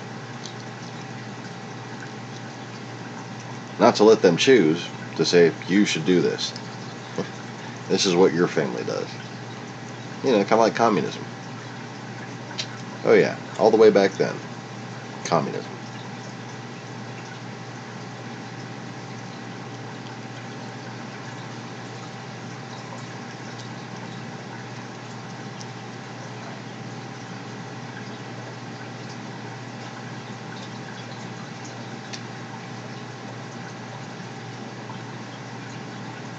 And you know, for people who like really fast-paced information, let me just say this. At least when you watch my videos, I give you time to think about the things that I say.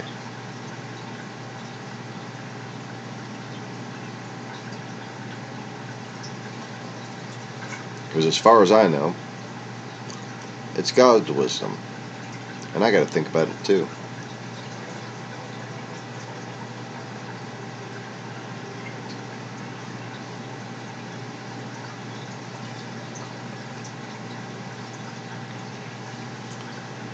Like I was just sitting here thinking I almost remembered where I built the ark.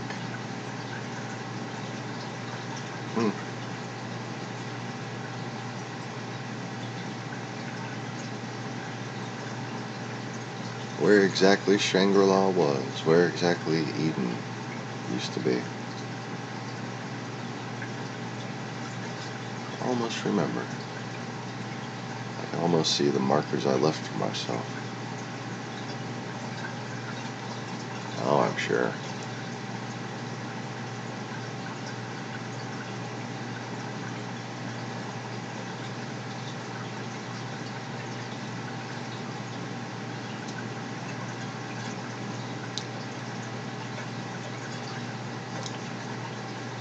So, just like communism,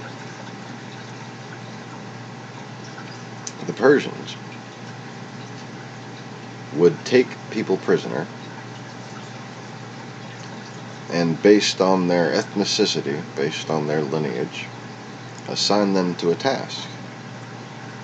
And then their children would have that task, and their children would have that task. This is something that started from the time of the Babylonian captivity of the Jews.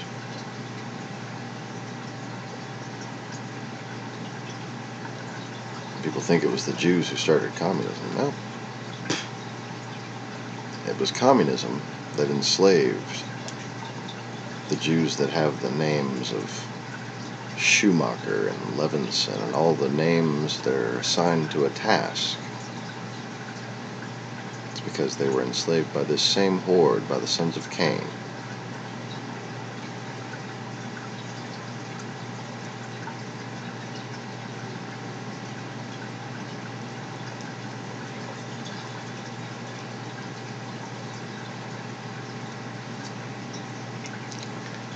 And in this time,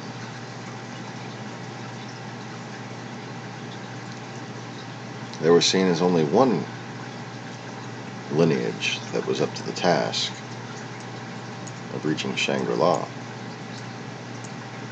That was the indigenous population, the sons of Gabriel, the sons of Abel, in fact.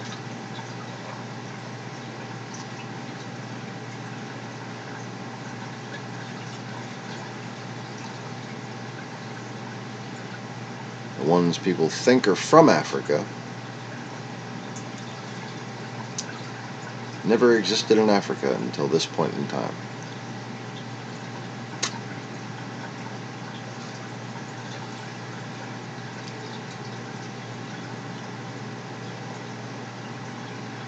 There wasn't even like Michael Jackson black in Africa until this point in time.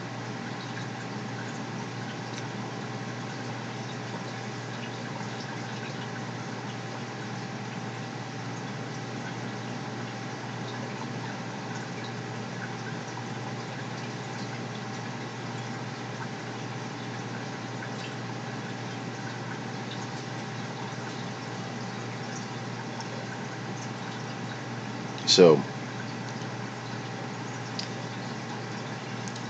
the Mauryaans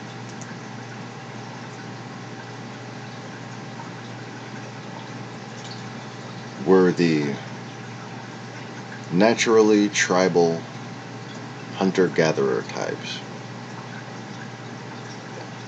And being as the sons of Abel, who brought a hunted sacrifice to the Lord, instead of a sacrifice that was the result of destroying massive amounts of wildlife so that you could lazily harvest crops and stuff like that. Now again, I've come to accept that part of human civilization. I have invented ways to adapt that to where you won't, wind up killing everyone within 50 years from now. Um, but that's beside the point.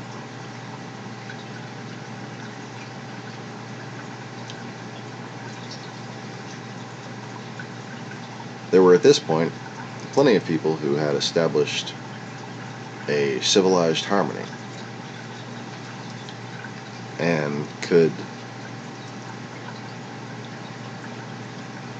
organize crops, organize the raising of meat,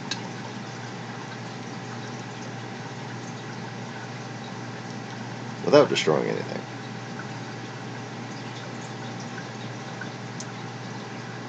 Menageries, gardens,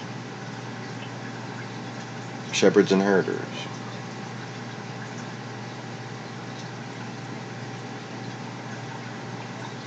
People did have balance in some places.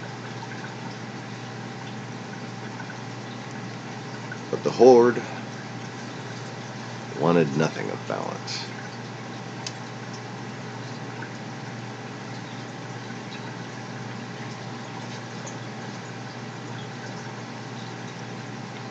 Yes, by all means, troll. Don't hear the history that might wake you up and save your life and your soul.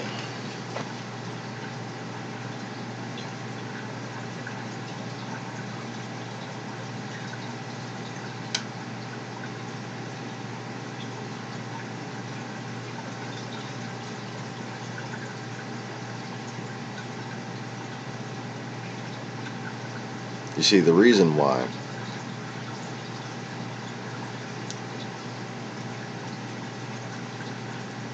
the sons of Gabriel still existed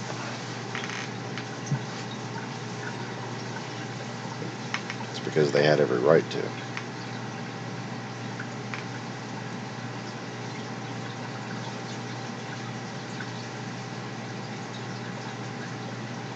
And their lineage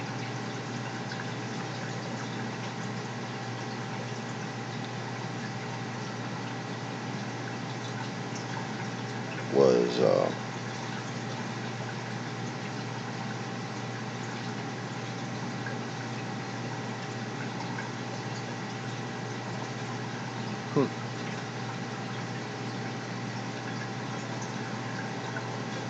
preserved and hidden from Scripture.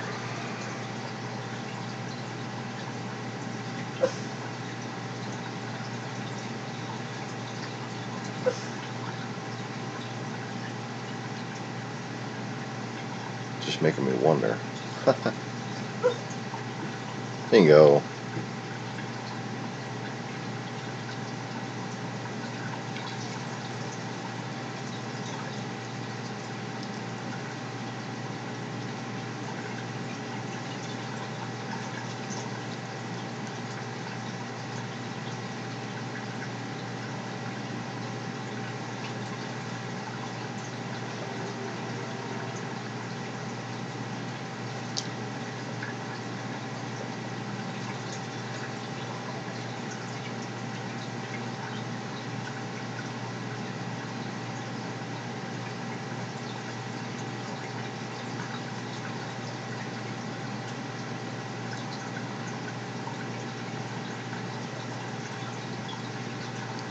So anyway,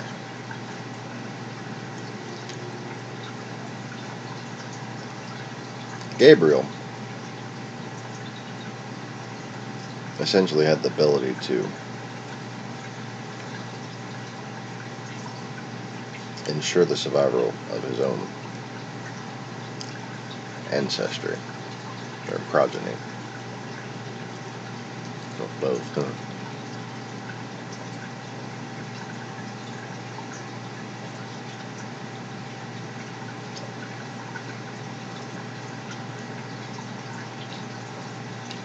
And there was a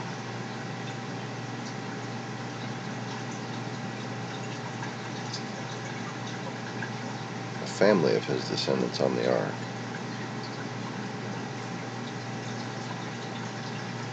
That married one of the sons of Noah.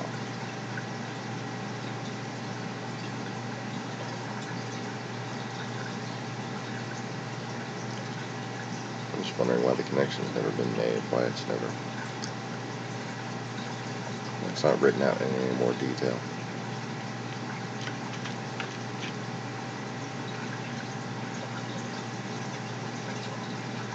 But anyways, all that means is Abel had children before he died. Actually, no. He got his wife pregnant before he died.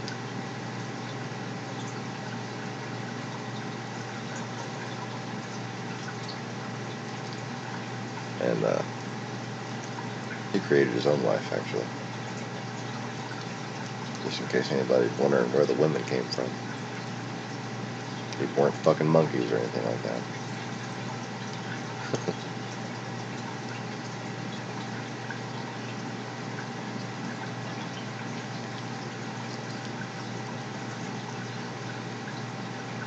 You're talking about beings who had the ultimate potential that human beings have now.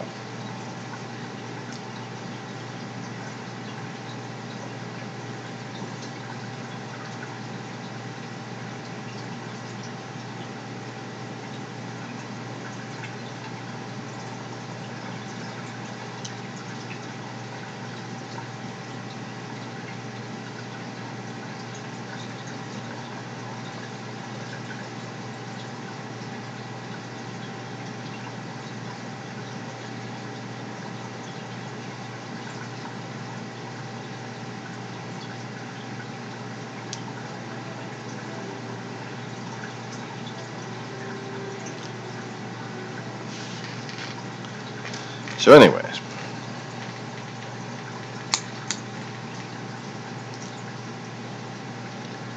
what the God King, he was referred to as the time, Persia, Xerxes, I remember just being a title, not a name, which is why the whole lineage confuses the fuck out of me.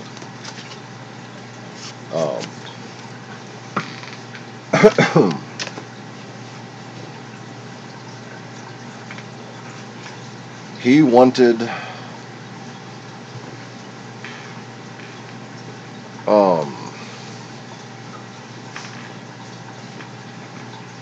not just everything. I mean, everything, but he wanted to be entertained.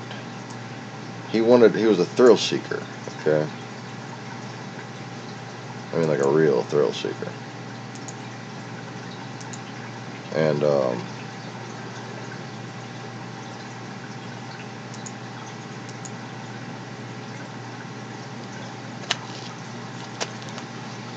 he took these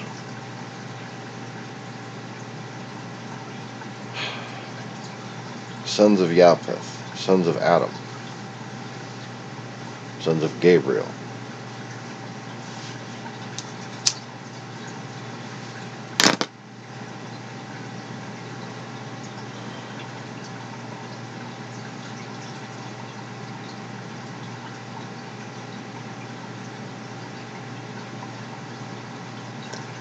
and he took them to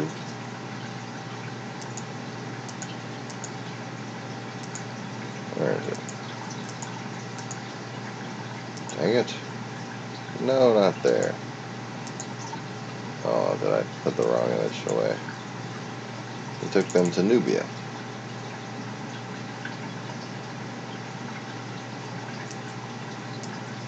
He took them to this land that he allotted. Well, basically,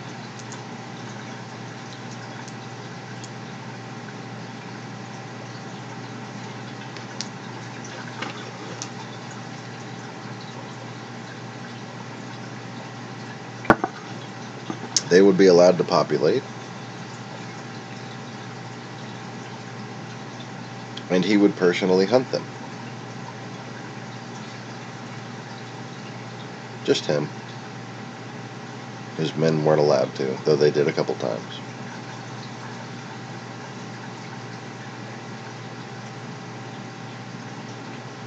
This is the root of African devil myths.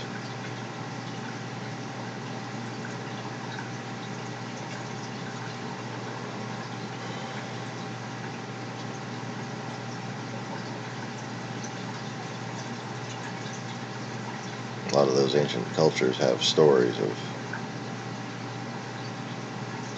a powerful hunter that will come and take them in the night and take their children.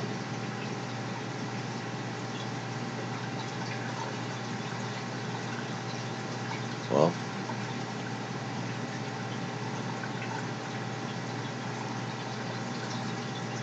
that was Xerxes the First. And from then on it became a tradition for about 240 years, I suppose, during the time of this empire.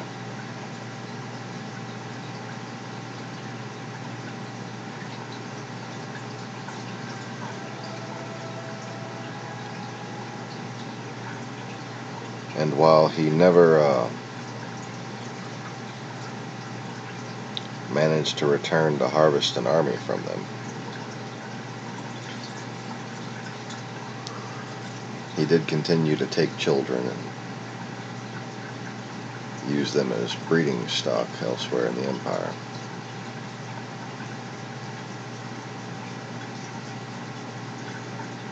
And that's why you have so many places and so many lands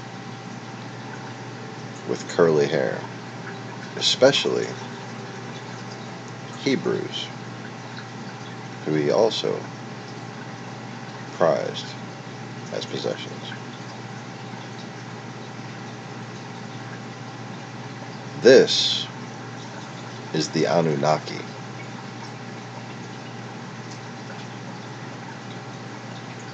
This is the source of all that bullshit.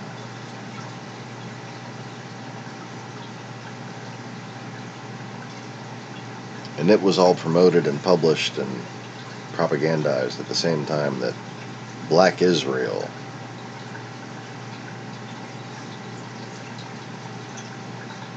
came about, or at the same time as Black Israel.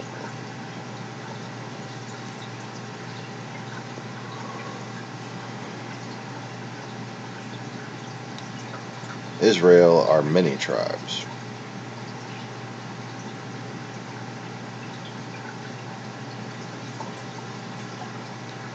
None of which are the African, the Nubian, the Ethiopian.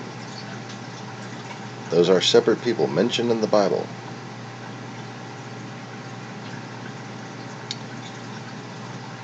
Right after this time.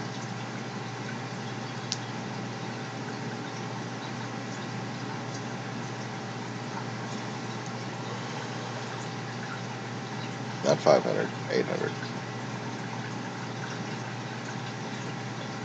8 to 5, basically.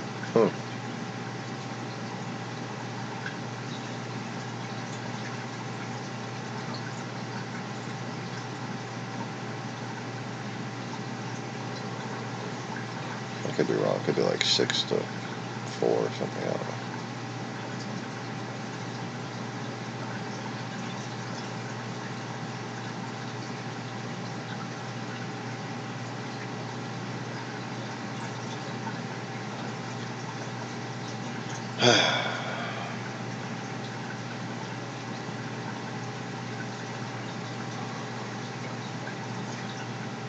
So what you think about that, whoever's watching? The original Anunnaki. In accordance with what archaeologists would agree are the actual makers of those statues and things that they show you when they're sitting there telling you about the Anunnaki.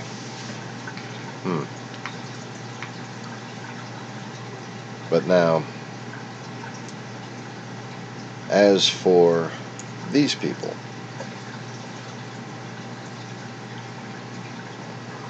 the Maori in New Zealand and the Australian Aborigine have mixed for over 1,000 years with Dutch and Polynesians. Well, 1,000 years with Dutch and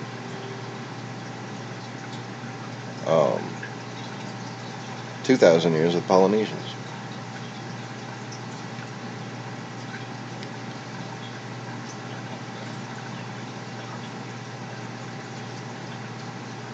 After this time, the people of Maurya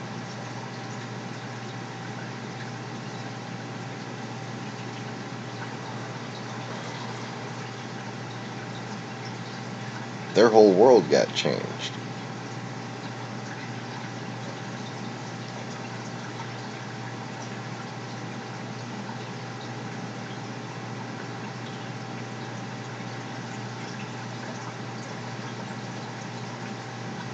And what used to be a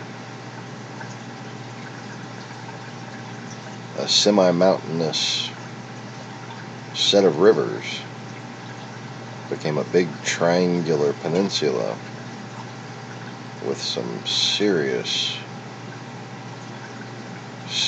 mountains around it.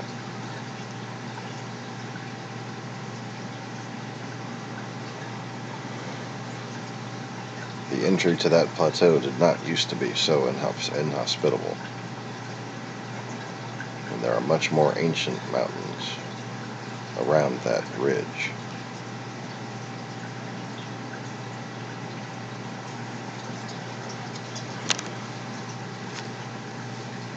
And while the Australians and New Zealand Maorians were easily accessed by many peoples, and the Maorians in India dispersed and gave way to a mixture of Aryans and Uyghurs, and then came back and mixed with those people and created what you now know as the Dark Indian people.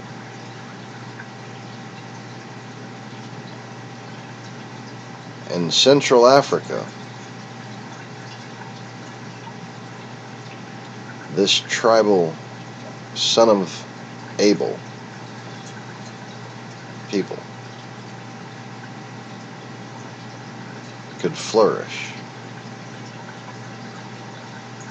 unmolested, unbothered, undisturbed in any way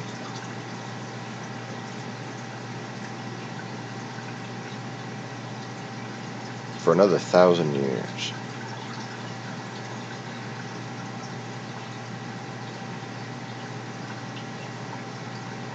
And it was actually almost 2,000 years before they really were disturbed.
So,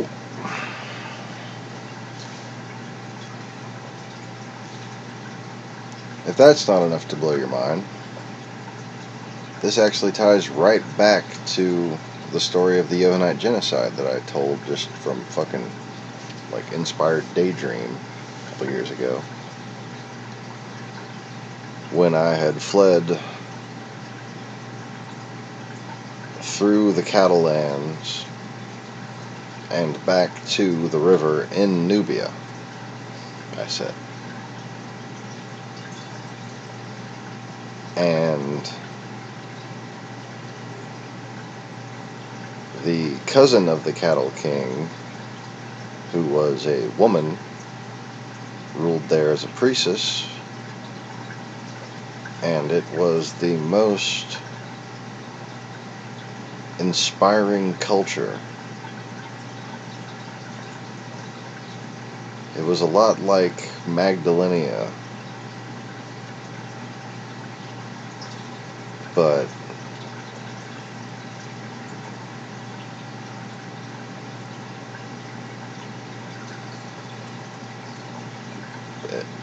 frankly more able to defend itself. Very, I don't even know how to say it, like parade oriented.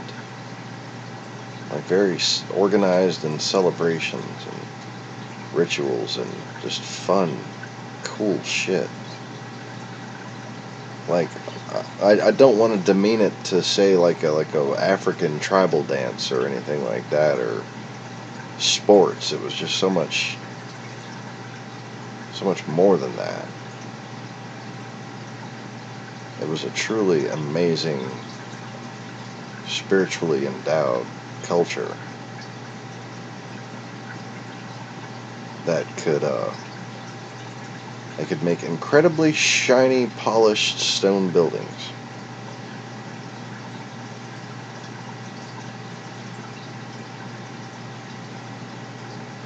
It's no wonder they were being taken to help build the pyramids from this very time period on.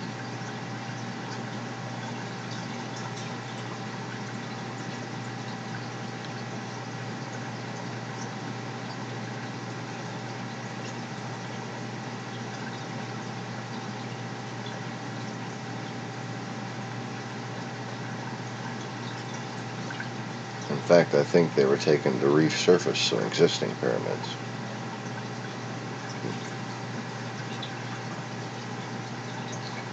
But anyways,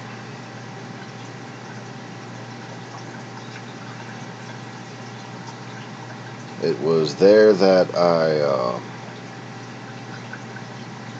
at about 17 years old,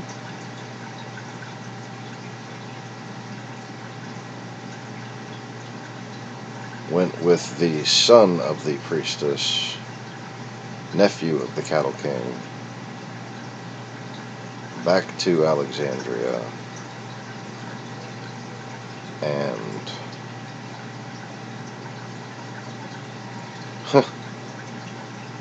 what started as street side entertainment and then became a theater and a boat wound up building a great theological educational center on the Nile of that, the delta of the Nile.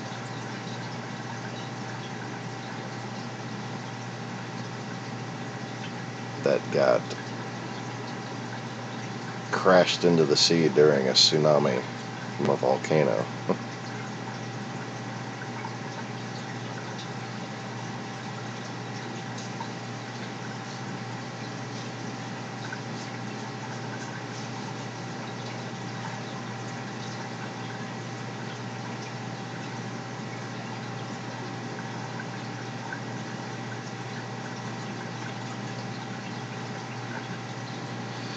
But it got rebuilt again for a couple hundred years by yours truly again, when they called me Origin. And oh, have they twisted some of my words, but the paintings are still accurate. Got my forehead right.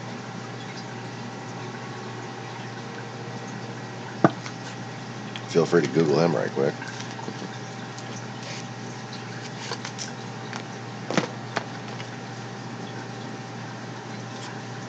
But that was when I was 73 years old. I look good for my age, too. I did not age very quickly back then.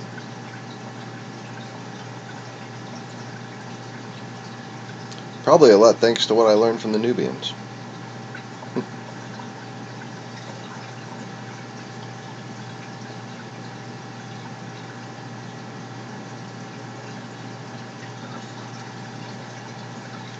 So,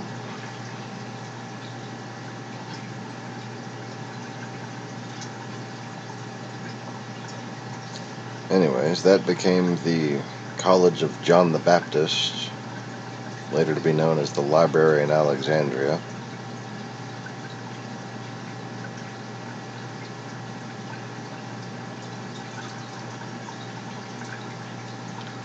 And I, being the mischievous little fool that I was,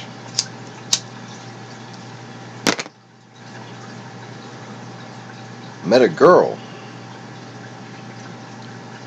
who came to visit with all pomp and circumstance, with the Kemetic king of the time, who was of Greek lineage.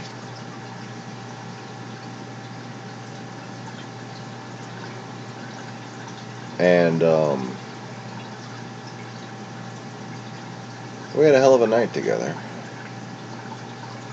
And then she had to leave. And she told me where she was.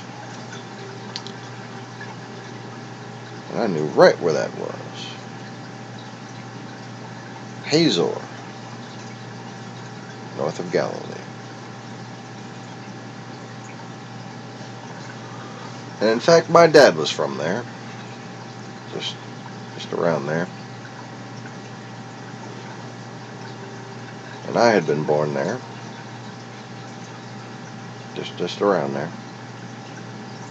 On the south side of the hills. South side of the valley, excuse me. Hills then, valley now. Potato, potato.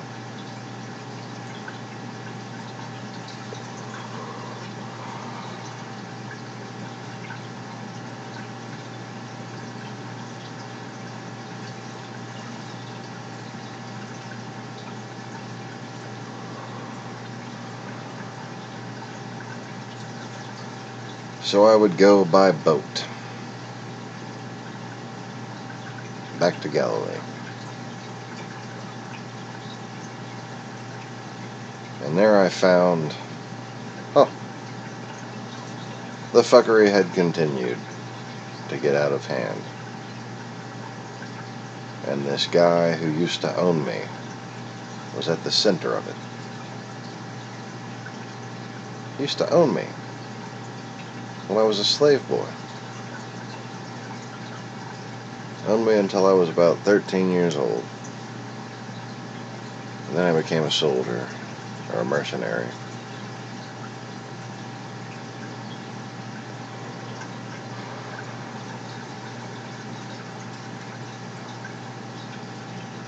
Technically a soldier at first, I suppose. A guardsman.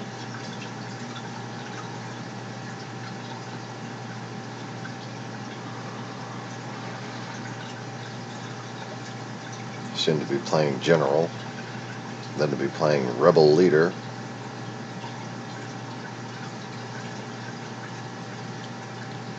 Fitting lifetime for the reincarnated Caesar.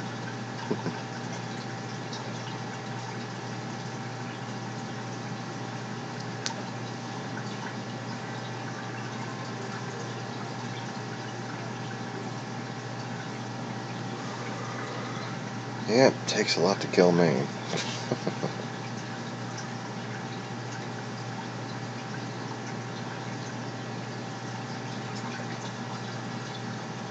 Anyways, you got any questions, Pedro? Starting to feel like I'm meandering.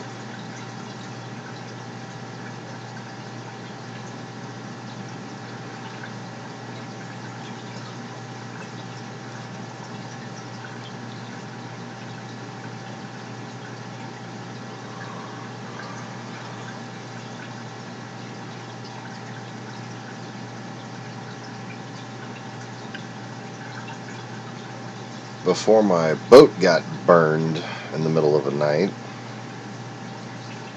I had made it quite simple for the princess to find me. I put on a show. I don't know if you noticed, I'm kind of a performer.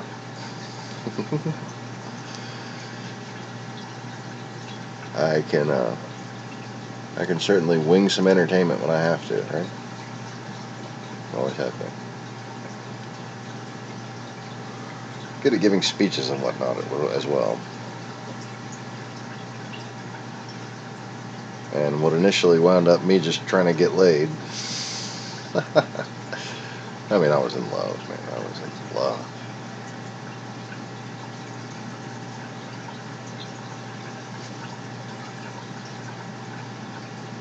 Got a thing for the redheads, man.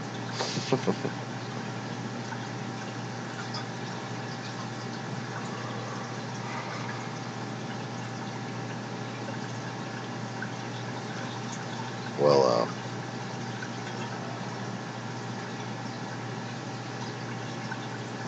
she would sneak out and come and see me. And we had a little thing going. Or I want to say like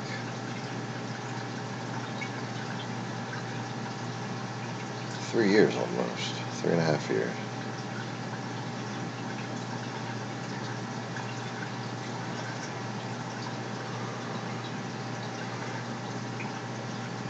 Just young kids, not trying to get married and not doing any of the dirty deeds.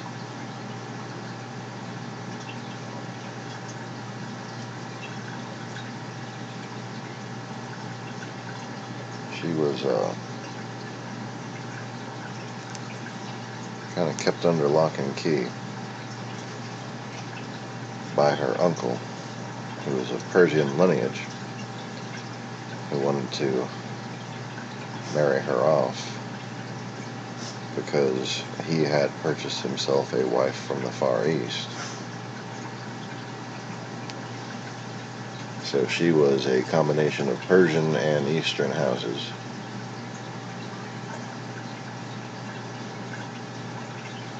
And little old me, son of Caesar.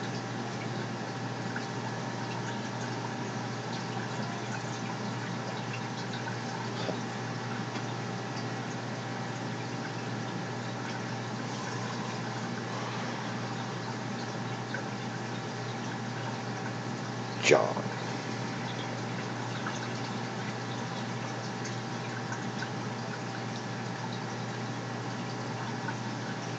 Anyway,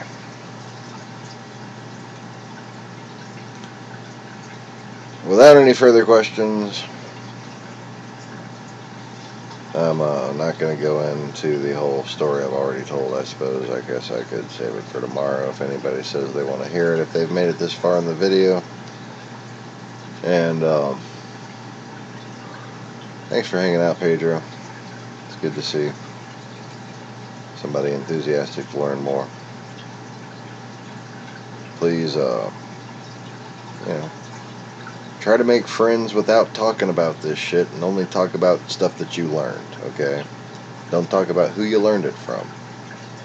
And then when people show interest, then share the link with them.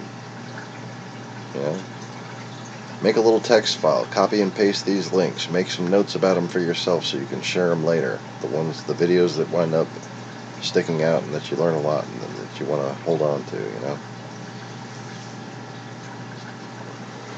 But anyways, I'm going to go ahead and call it a broadcast.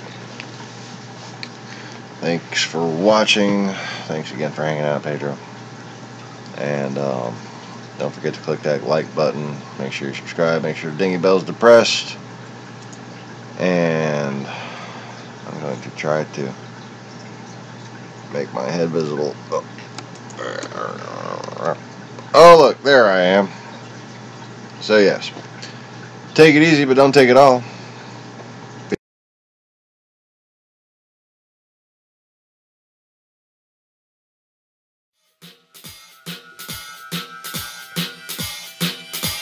Why am I doing the wrong thing? Wrong thing. Okay, there we go.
my hand. Oh, when I'm holding yours in mine and walking in the sand.